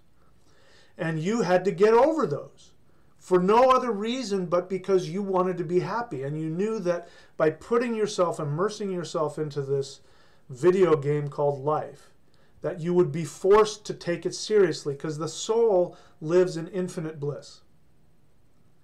Unless it's going through some past life stuff where it's punishing itself for something. The soul is in infinite bliss. And so it can know, theoretically that, sometimes in previous lives I've been afraid of this and afraid of that, and I denied myself this and I denied myself that. But when you're living in total bliss, it's not that big of a deal. It becomes a big deal once you get into the three-dimensional body that has needs and feels pain. You know, on a soul level, my soul is not mourning the loss of my soulmate. I'm totally, absolutely convinced of that. I can feel that. She and I are connected forever. I will see her again. No two ways about it. Even if I marry and fall in love again, she's still going to be there, and I'm going to connect with her again. When I'm no longer in this body. My soul knows that. My human brain and my physical human body is going to be without her forever, and that's very sad for me on a selfish level. So that's why, you have to face these limitations and these pains so that you will be forced to realize what is most important. And so that you will be forced to take action in fearlessness. And so going back to the question of what do I do when I want to do this and somebody else wants me to do something else, you are now forced to face a really fearful prospect of, do I go after what I want and lose the love and support and respect and acceptance of whoever these people are? That's really painful. But I can guarantee you, if you make the choice to please other people at the expense of your soul desire, you will only become more miserable. Those people, now again, I'm assuming that what you want to do is based on your soul desire. I don't know, because I haven't talked with you. But assuming that that's the case, I can promise you that even if you give those people what you think they want or what they tell you they want, you're never going to get what you want from them. You're never going to get the love or the satisfaction or the acceptance that you want. Guaranteed. I can guarantee you that. And again, if this is going after something you truly want for yourself, because it's going to make you happy, and there are people in your life who claim to love you but won't allow you to follow your dream, they don't love you. I shouldn't say they don't love you. In that aspect, they're not acting out of love. That's a better way to put it. I'm sure they do love you in their way. But if you truly, honestly love somebody without agenda, you only want what's going to make them happy. That doesn't matter who it doesn't matter who it is. Even if it's your best friend, even if it's your lover, even if it's your wife or your husband. If you honestly see by looking in their eyes that what's going to make them happy is to, go off and be somewhere in a foreign country for 5 years away from you. As painful as it is, if you honestly love them, you're going to want what's going to make them happy. Not all of us can do that, but that's what true love is. So, bottom line here, what's important to know is that if you follow your soul path, you will run into those challenges, guaranteed. You will run into them, continuously run into them. And that's something you've set up for yourself. And what happens is, as you get more and more comfortable with taking action based on your soul desire, first off, the universe gives you what you need. Secondly, you start attracting a different vibration of people. So then you start attracting people who want to support you, like my fiance. Perfect example. I did a hell of a lot of work. I went through a divorce, worked my ass off to get to where, I had nothing. I had no money.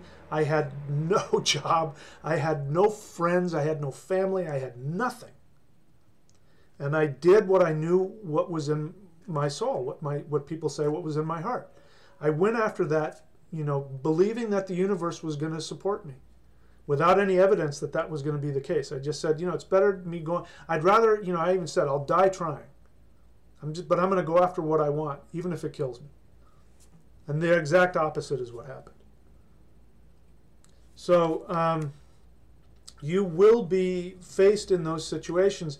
When you get better at it, you learn how to take risks and take action in fearlessness, then again, you get what you need. You start attracting people who will lift you up and who will support you in what you do. And then you start to create less drama. Because the less that you have conflict within yourself about it, the less conflict comes up around you. You'll still be having to continuously make those choices, but it's not going to be, of the same intensity. Okay? So, again, I kind of got lost in my own babbling, so I'm going to see if there are any questions now. Again, I'm not seeing a lot of questions here. Susie Yoten's wife says, do you think that guilt about achieving purpose or bliss and seeing so many others who cannot hold us back? I'm not sure I'm understanding the question. Do you think that guilt about achieving purpose or bliss and seeing so many others who cannot hold us back? Again, there's a verb or something missing there. I'm not getting it.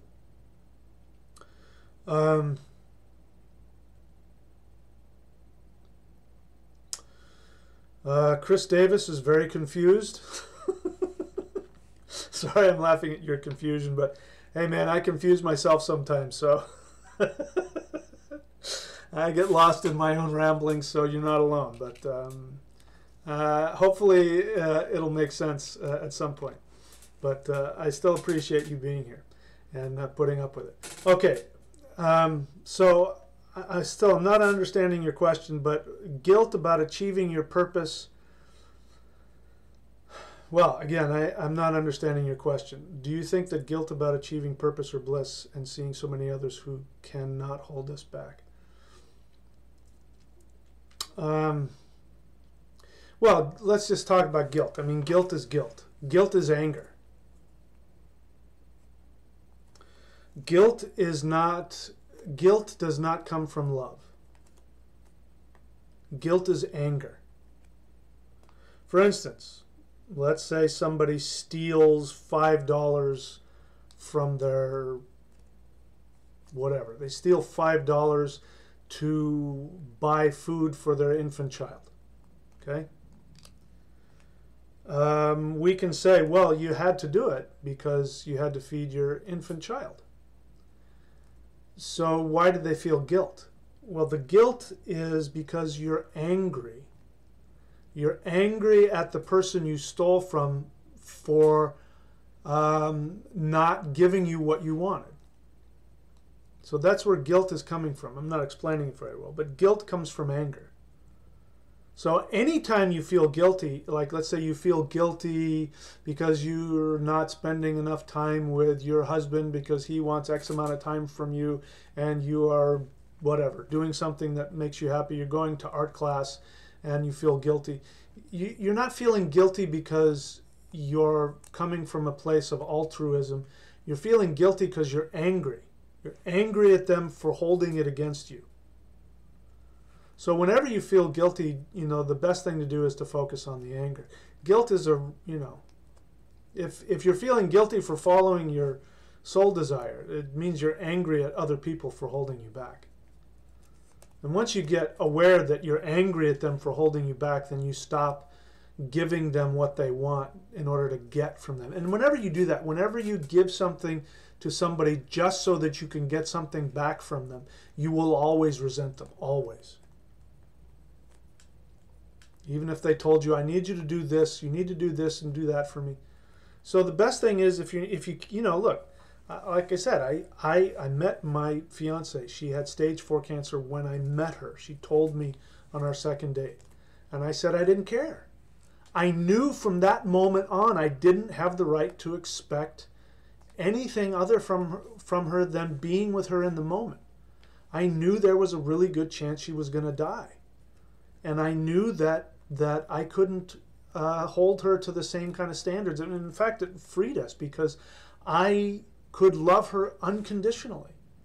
Didn't matter how she was feeling. My job was to be there with her and to love her with everything that I had and not have any requirements on her. Really freed me up. So, if you're feeling guilty, you're coming from a selfish perspective. Let's see. Similar to successful people's guilt seeing poor. Well, I don't know about that. I mean, do you feel that way? I don't feel guilty when I see a homeless person. I currently have 2 homes. I have my little studio house that I've been slowly moving out of because I've been mourning the death of my partner. And I sleep in both places right now. I have 2 homes. So I'm not homeless twice. And I don't spend any time feeling guilty about homeless people. You may think I'm cruel, but that's because, again, I have the belief that everything is your own creation, and that what is available to me, which is the infinite resources of the universe, is available to that homeless person. There's a difference. I don't know them. I would have to sit down and talk with them and find out what's going on with them to find out why, I think they're where they're at. I don't know. But they can choose to change that. And there's probably, again, some unconscious attachment. They have some unconscious attachment. I know this, I don't know this firsthand. I'm not an expert in it, but I've heard enough of it, and I believe it, that, there's a lot of homeless people. When you put them in homes, they end up walking out and being homeless again. That something in them drives them to, they can't stand the thought of living in a confined environment. I don't know what that's all about, and it's none of my business. So I don't feel any guilt. So do you feel guilty? If you're feeling guilty, it means you're angry. You're angry at them because you think they're judging you for whatever it is that you have. I'm throwing a generalization again. I'd have to talk to you to find out what it's about. That's my guess. So guilt is anger, and it's anger that comes from your selfishness. Comes from your selfish desire to get something from them. You want their approval, you want their love, you want their something. And they're not giving it to you, and you're angry with them. And the way you justify your anger is you throw it inward because you don't feel that you deserve to be angry. I mean, it's not right to be angry at homeless people, right? Because that's not, and I'm not angry at homeless people. But let's say if I were walking around with guilt about homeless people, it would mean I was angry at them for judging me for having more money than them, those bastards. That's what guilt really is. So people who run around with guilt think that they're these wonderful, beautiful people, and they're not. They're selfish. This is where you get passive aggressiveness. Passive aggressive people are guilty people. They run around with a lot of guilt. And it's anger. And it's anger that they're not willing to acknowledge, and so they cover it over with, I feel so bad for them. Anyway, that's my thought about that. Okay. Susie Yoten's wife, I'm an empath, and the suffering of the world is overwhelming at times. Well, I'm an empath too. I really am. I'm very empathic. But just because you're an empath doesn't mean that you're forced to feel the suffering of the world. If you are feeling the suffering of the world, it means you have unresolved suffering within yourself. I'll give you another example.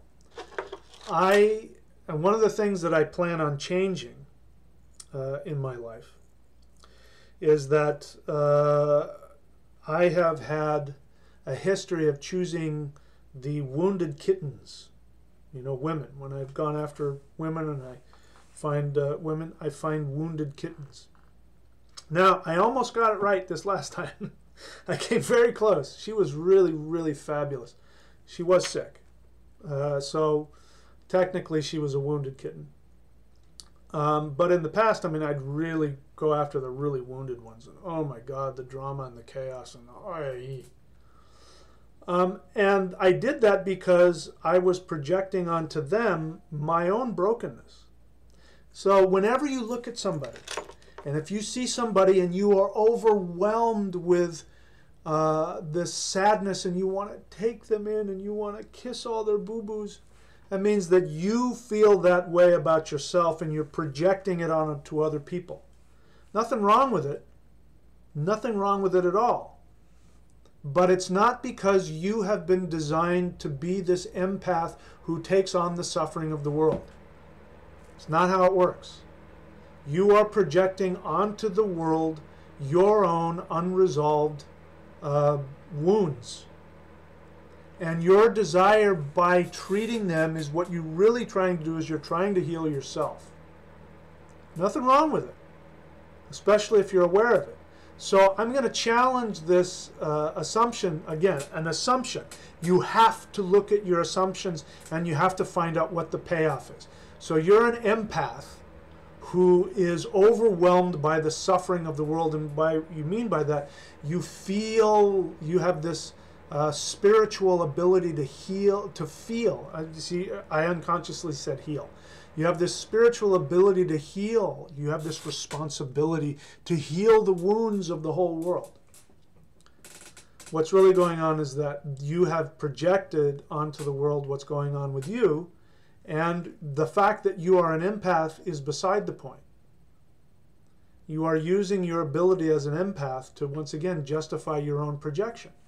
So the thing to do, again, if you're asking me about this, if I was in your position, which I'm not, but if I were in your position and I were able to be conscious, I would stop and I go, what is the payoff for me in being this wounded empath? And then for me, my guess is because you want to heal yourself. So your unconscious mind, at some point in your life, I can guarantee it, if I go back far enough in your life, you're going to tell me about some wounded person in your reality when you were a little kid.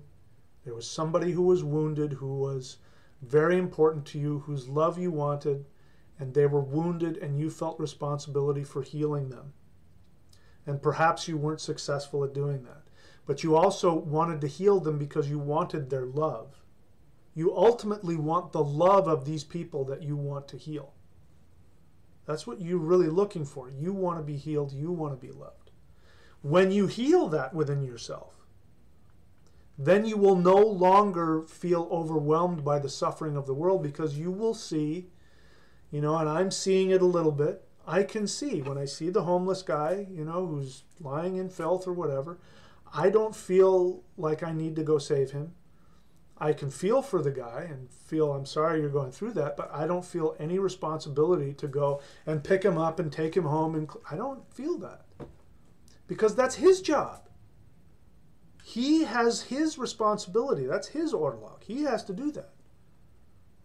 So when you get to the point and you heal yourself of that, then you will either not feel all of this suffering from the world overwhelming you. Or if you do, then you will be able to send out a positive thing of positivity, because again, if you're feeling the suffering of the world, it means that you assume, you believe they can't help themselves. Otherwise, you wouldn't be so overwhelmed with grief about their suffering. They're innocent victims and somebody, right? Once you understand that they are infinite like you, then you no longer buy into all that drama. And it's okay if they want to, that's their lesson. If they need to stumble through that in a lot of pain, that is their lesson. They have to go through that, and you're actually doing them a disservice by trying to take that away from them. But wanting to empower people, which is what I'm trying to do here. Listen, anybody who's listening to me, if you're attracted to me, I've said this before, it's because you're broken. Because I'm a person who's been very broken. I mean, I could get into it, but I've been a very broken person. And I don't feel as broken as I used to. So I'm sharing with you what I would have shared with myself. So again, I'm projecting onto you as well. We all do it. So if you're listening to me, it's because you're broken and there's something that you want to be fixed. And my message to everybody is that you're infinite. You have the ability to create your entire world as perfectly as you can imagine it. But you have to do these steps. You have to be honest with yourself. You have to be honest with your fear-based beliefs. You have to be honest with what it is the payoff. There's always a selfish payoff in any of your fear-based beliefs. And you have to be honest with yourself. And when you're able to do that, then you'll realize it's irrational. And then you'll be able to go after what you truly want. Okay? All right, so yeah, Susie Yoten's wife said she almost lost her over elephant trophies. I need to turn the volume down, thanks. Yeah, again, that's because you relate to those poor elephants. You relate to them. You see yourself as this helpless whatever. You relate to it. It's not your responsibility to fix it. Your only responsibility, I don't care who you are, your only responsibility is to go after that which brings you the greatest joy. When you go after what gives you the greatest joy, you automatically help everybody follow their joy. If people end up rejecting you, that's fine. They will take that example into either later on in life or into their next life. Because there's nothing you can do that will ever harm somebody else if you're following your true path. Even if somebody says, if you do that, you'll be destroying me. That's not true. You cannot harm anybody. You will not prevent anybody from following their true path by you following your true path. It's not possible. See what I mean? It's not an either or. Okay? All right. All right, so that was number 4, I think. I don't remember what number 5 is. I think, let's see, what is number 5?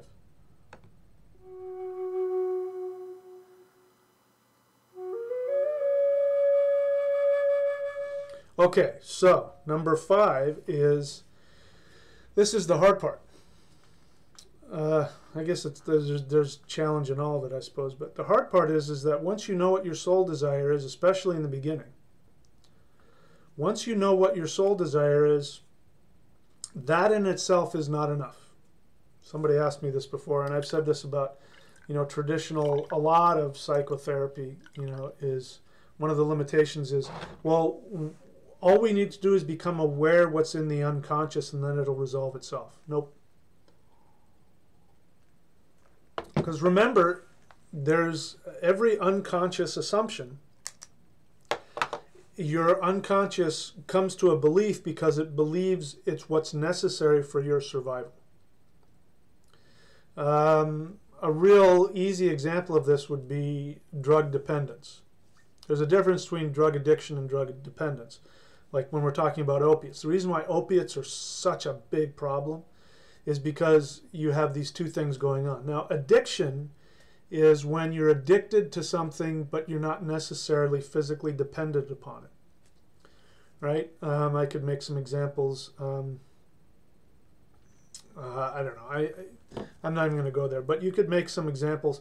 But what happens with opiates is that it actually makes you physically dependent on the opiate. Like you can't, even if you don't want to take it anymore, you can't not, because you get like deathly, like, you could die. It makes you so ill, and that's why people are on methadone and all kinds of, that's why it's such a huge problem, because once you become dependent upon it, it's horrible. I forgot what my point was about that. Anyway, I don't remember what my point is. So let me see if I can go back to what is number 5. Oh, taking consistent action. So when your unconscious mind buys into a belief, an assumption that is actually harmful to you, and it believes it's doing it for your own survival, it is extremely difficult to change that unconscious assumption. In fact, it's virtually impossible. And so that's what I was talking about. This is why we have people who are, dependent upon opiates and they want to quit. They want to, they can't. And it's not because they have a limitation in their willpower. It's that they're physically dependent, and if they don't have it in their system, they go into convulsions and can die. I mean, it's horrible. So it's the same kind of thing. When your unconscious has bought into the belief that your survival depends upon it, like I said, it'll even kill you. My girlfriend died from a disease that I believe was connected to her unconscious assumption that whatever it was that she was avoiding, whatever she was stuffing down, trying to avoid, her unconscious mind said, no, it's better to physically die than give up this assumption. And it's the truth. I mean, people, it'll kill you. If it's, if it's harmful enough, it'll kill you. Wanting to please other people, and I got to tell you, there's a lot of people. I've worked with a lot of patients, and I've worked with some cancer patients who are, and I can think of one person in particular, one who I've worked with, and she died because she couldn't tolerate the thought of letting go of somebody that was harmful to her. She couldn't tolerate the thought of doing what made her happy in spite of what somebody else wanted. She lived for other people, and it killed her. She died of brain cancer. Killed her. That's how powerful your unconscious is. So that's why it's so important when you go back to what is the payoff? Meaning, what is the unconscious payoff? What is it that your unconscious mind has decided, if you do this, you will get this? You know, mine was, if back in the past, what I used to think, see, I'm not stating it in the present, what I used to believe was that if I were mediocre, my father would love me. And that, to me, as a little 4-year-old kid, that was my survival. My survival depended on my father's love. Even though as a 20-something-year-old man, I knew it was irrational, that I was never going to get my dad's love, that didn't change the fact that on an unconscious level, there was a little 4-year-old who believed his life depended upon being less than successful. You see what I mean? That's what I mean by payoff. What is the payoff? So that's why you have to take consistent action. So in the beginning, let's say you go through all these 5 steps and you get to the point where you realize what your soul desire is. And again, we'll use the example. Your soul desire is you want to be a hairdresser. That's your soul desire. Very seriously, I mean, I don't have hair anymore, but I used to choose, hairstylists and haircutters because I wanted people that, I didn't realize it, but people that would give me that boost and make me feel good. It was about who I was getting my hair cut from, not what my hair looked like. So when you know what your soul desire is, and you know what your false assumptions are, and you know what the perceived payoff is, and you know that it's irrational, that's not going to stop your unconscious from jumping in there and trying to keep you. So that means when you start to take action towards becoming a hairdresser, you're going to go through a lot of emotional resistance. And emotional resistance can come out in all kinds of ways. I can't do it. I don't have time. I don't have the money. I have to take care of my dad. I have to, my neighbor. It's too far away. But there's always some BS reason why you can't do it. And this is, again, when I talk about, when you pay me money to give you a reading, or you pay me to be your mentor, or apprentice of mine, that is the concrete symbol of you to your unconscious. You are investing in something new. And so when the first thing is I can't afford it, and I wish I could go through all the examples, it's resistance. And you could even say, no, I am telling you, Mike, I absolutely can't afford it because look at this, and you could prove to me. You could show me on paper how it was literally physically impossible for you to pay. My response is, you've manifested that. That's how powerful your unconscious is. Your unconscious will manifest and justify the resistance to it.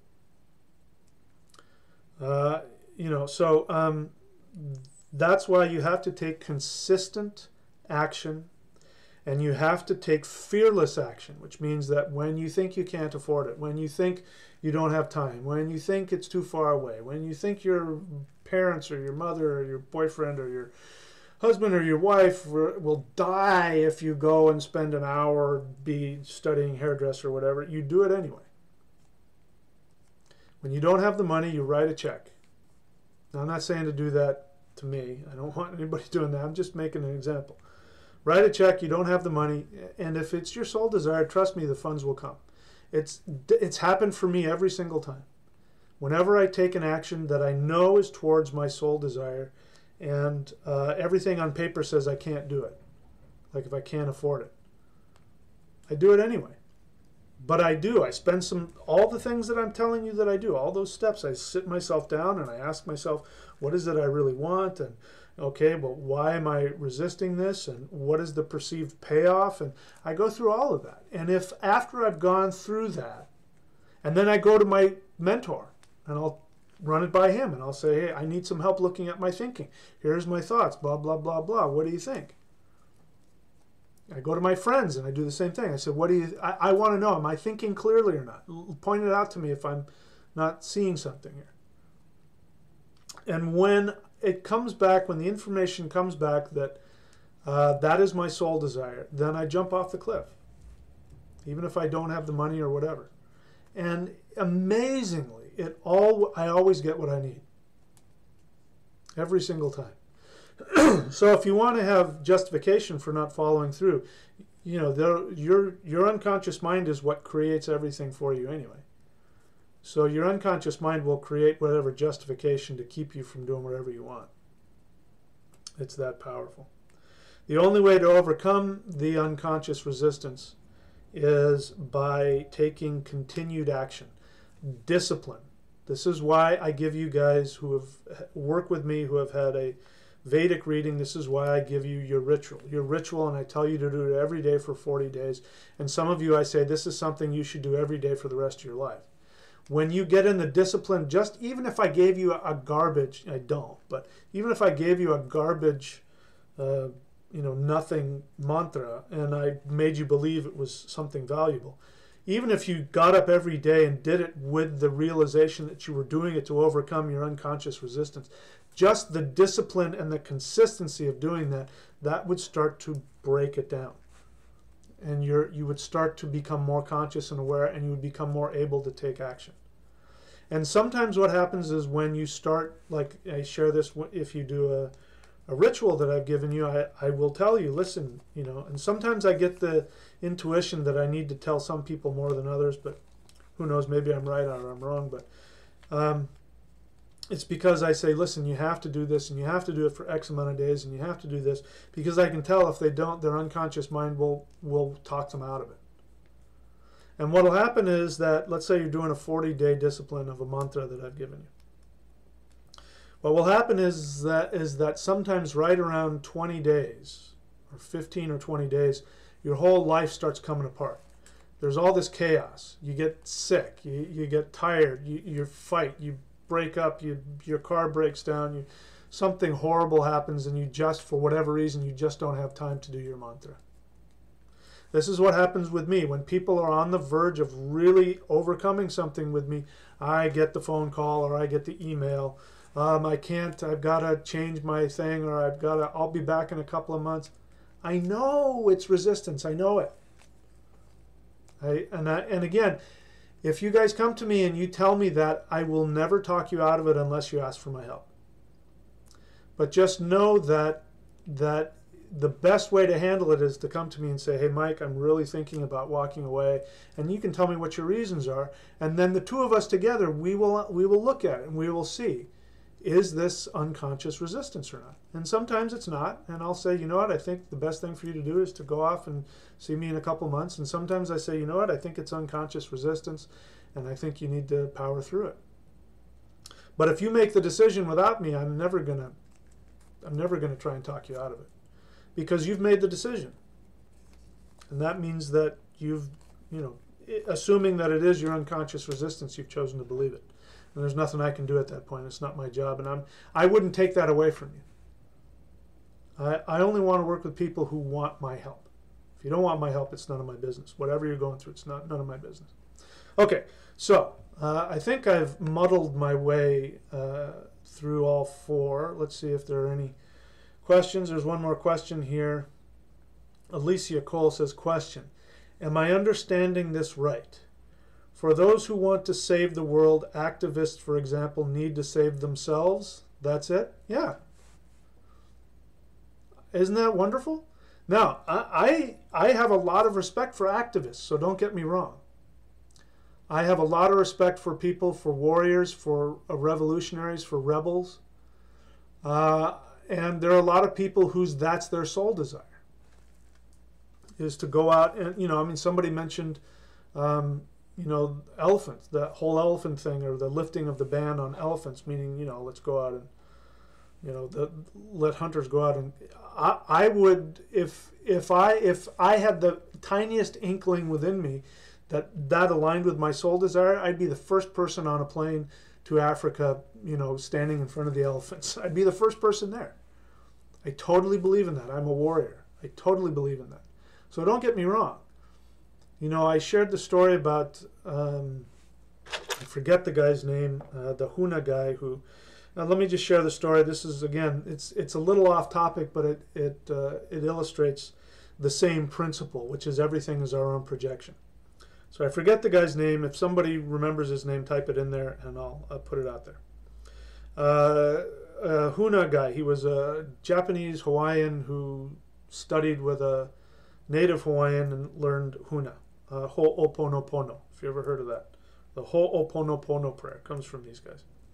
So before that, he was a psychologist or a psychiatrist, and some people had heard about some of the amazing things he had done as a healer. And it was a mental institution, I believe, in San Francisco, and there were people that were so screwed up that they had to literally chain these people to the wall, because if you got anywhere near them, they would bite your ear off, or, you know, they were just really violent and throwing feces, and so they had to, for other people's safety, they had to chain him down.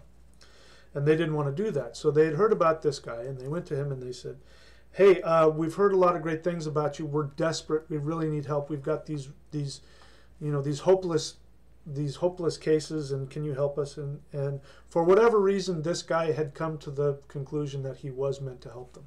That's important. He had come to the awareness he was meant to help them, because he refuses a lot of things. You know, I've heard him say, that's not my problem. That's none of my business. He had decided, for whatever reason, he was supposed to work with them. So he said, yeah, give me their charts. And the hospital staff, or whoever it was, said, great, we'll send it right over. When can you be here? And he said, oh, I'm not coming there. They said, what are you talking about? How are you supposed to help them if you're not going to come and counsel them? And he says, just send me their charts. You know, send me their whatever, their information, their history. Just send it to me, and you know, that's it. So they had no choice. Well, they were desperate, so they said okay, and they sent him the stuff. All of a sudden, slowly but surely, these patients start getting better. And in fact, they get so much better that not only are they not chained to the wall anymore, but they are released on their own recognizance. That's how much better they became. And she came back and she said, what did you do? And he said, what I did is I changed my projection of them. Because what his method was is he'd look at the chart, he'd open up the folder, and he'd look through, oh, they throw feces at the wall, or they bite off somebody's ear. Whatever it was, if he had an emotional reaction and a judgment about it, if he had pity for them, or if he was disgusted by them, or if he was angry with them, or frightened by them, he stopped and he said the Ho'oponopono prayer, which is, I love you, I'm sorry, please forgive me, thank you. And he wasn't saying it to them, he was saying it to what he calls the faulty data in his own lower self. Because his assumption of the universe is that he projects, everything in the universe is his own projection. And if he sees something in somebody that makes him have a judgment, and pity is a judgment as well. If you're overwhelmed with pity for the poor people, that's a judgment. And he is seeing them imperfectly when in reality their soul is perfect. So his idea is that he's apologizing to them for seeing them imperfectly. He's not denying that. He's not saying, oh, but you know, they're perfect in God's eyes. He's acknowledging that he sees something that is frightening or disgusting or whatever his judgment is about him. And he wants to get rid of that judgment within himself. So he prays the prayer. He sees their picture. He thinks of them, and he prays the prayer. I love you. I'm sorry. Please forgive me. Thank you. And he prays it over and over and over until he starts to see them as being perfect. Now, because his lower self is so aligned, that actually occurs. The people start getting better. This is what I'm talking about. I'm not aware that I have that ability yet. Maybe I'm wrong. Perhaps we all do and we just don't realize it. So he's got an ability that I have yet to achieve as far as I know. And even then I could use the same prayer on myself so that I could see myself as powerful as him. But what's important to know is that everything is our projection. And anything you see that's negative, anything that's sad or horrible or whatever it is your judgment that you're imposing on the world. and you justify it to yourself by blaming it on others. Those horrible people and the horrible this and the horrible archons and the aliens and the government and God and the universe. That's your judgment about yourself. That's why we get to the second rule. What I didn't tell you about how this works is that the reason why, let me get to the second part of it, why the secret doesn't work. The secret doesn't work because the assumption of the secret, which says whatever you focus on is what you manifest. The assumption underneath that is that everything is arbitrary. The assumption of that is that if you focus on being a billionaire, you'll be a billionaire. If you focus on the negativity, then you'll be poor.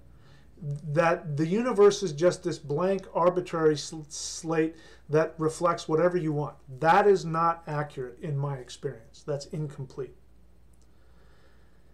It is true that if you align with your soul desire and you get honest with yourself about what your true soul desire is, regardless of what anybody thinks about it, and you take action on it, the universe will give you infinite amount of resources to help you achieve that. So if you do need to become a billionaire to fulfill your soul desire, that's what will happen.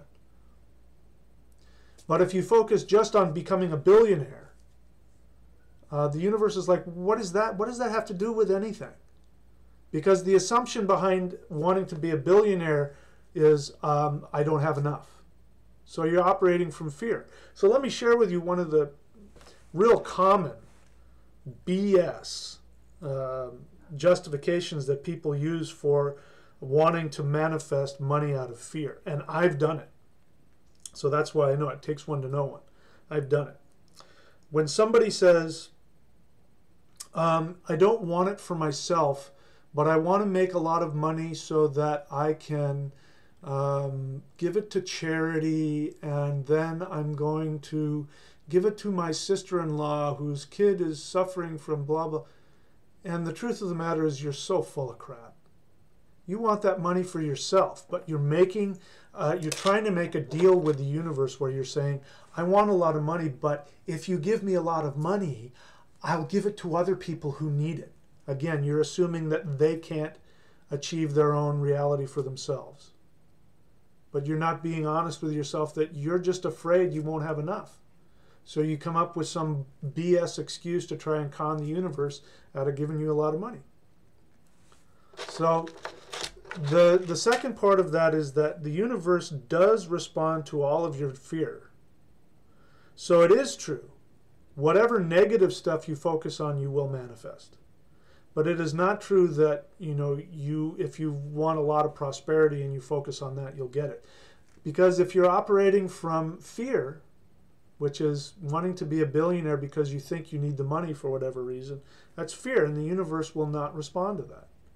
What it hears in that is that you're afraid of being poor. So it says, let me show you what it's like to be poor. So that you can, the whole idea is so that you will realize what is important. I can tell you, I've lost the love of my life. I don't know if I'll ever meet anybody like that. Like I said, I would love to. I'm totally open. She's welcome to knock on my door right now. But what I have learned from that is how important every moment is.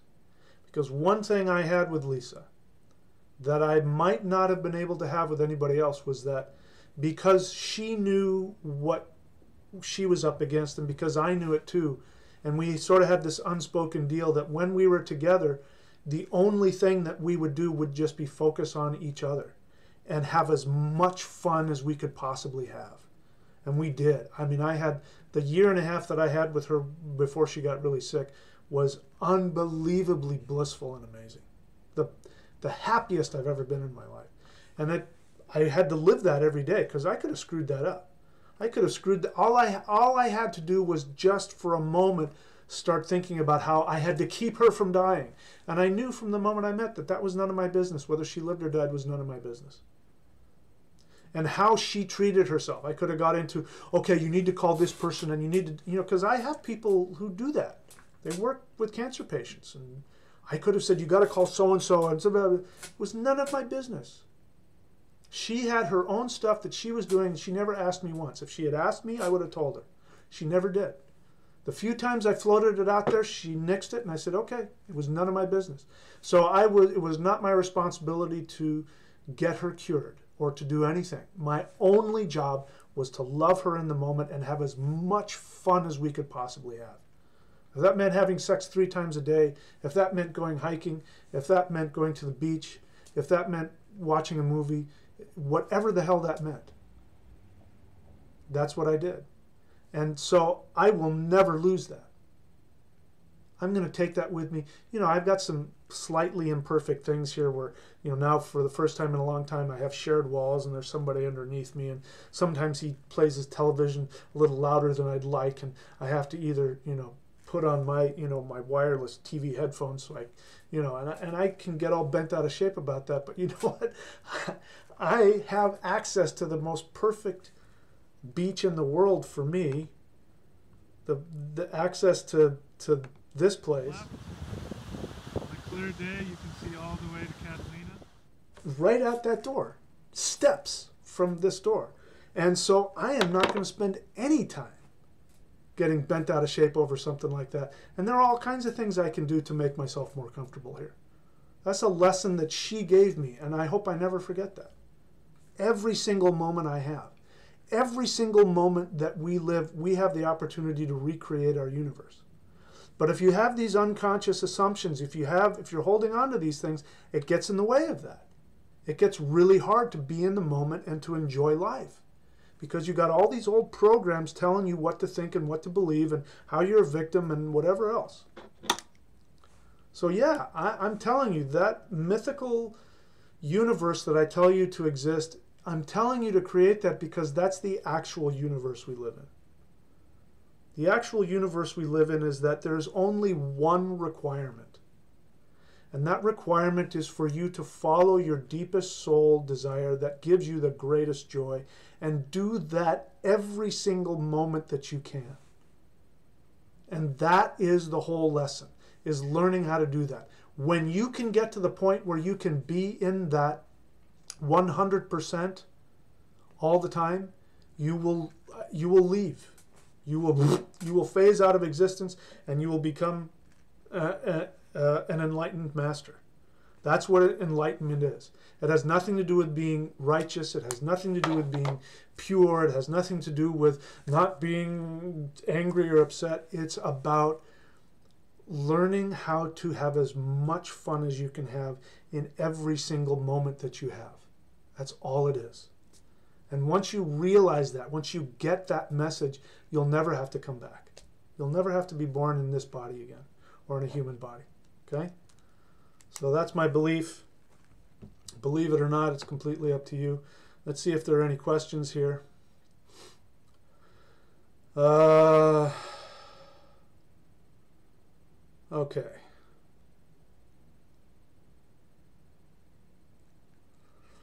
All right, so I don't have any more questions here, so I'm going to go ahead and wrap things up. I have here in, if you scroll down, I don't know if you can see it now, but I think if you scroll down, yeah, if you scroll down in the, whatever, the little blurb at the bottom of this, the first thing is, I say the Shamanic Secret, watch the playlist below. There's a link to a playlist. And I go into that. I go into the Shamanic Secret, Commandment to a Perfect Life. I lay it out a little differently, but it's the same thing. And it's this book here. If you want to buy the book, it's this one.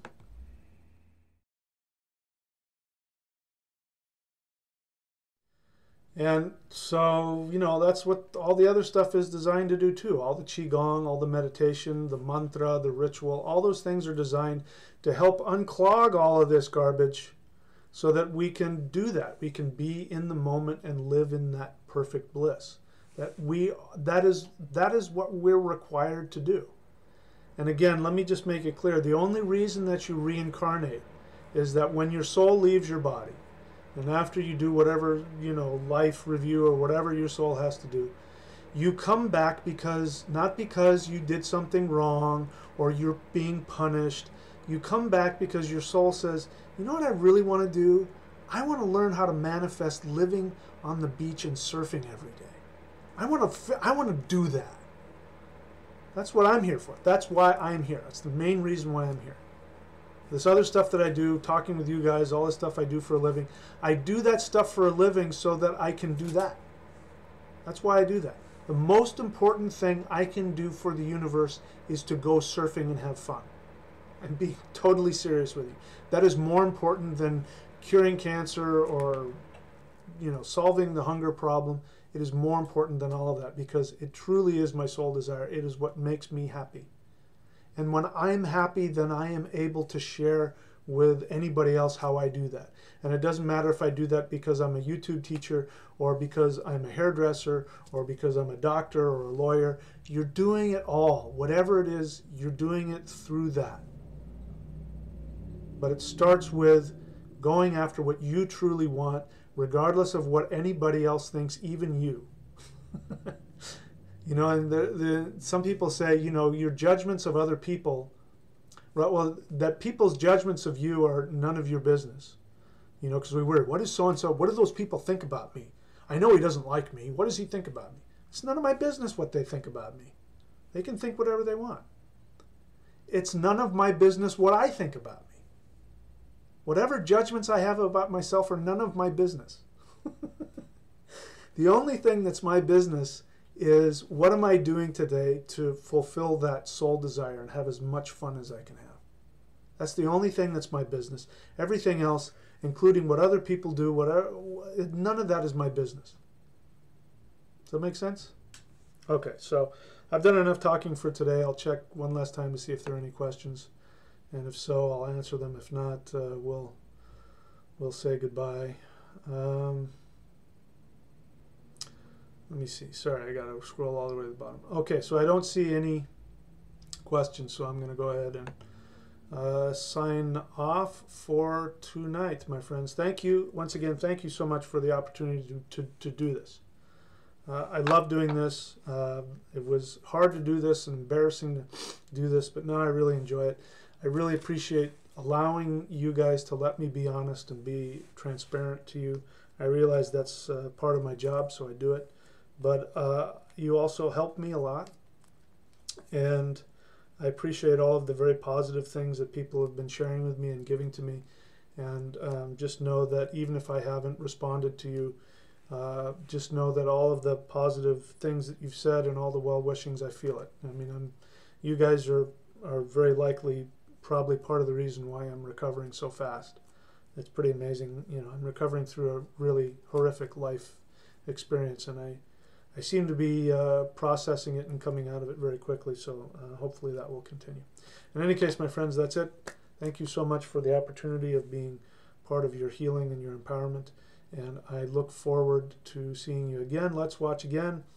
I'll have to go through it all, but let's watch again what the 5 steps are. Where did I put that? It's down here somewhere. Let's watch the 5 steps again, and I will see you guys very soon.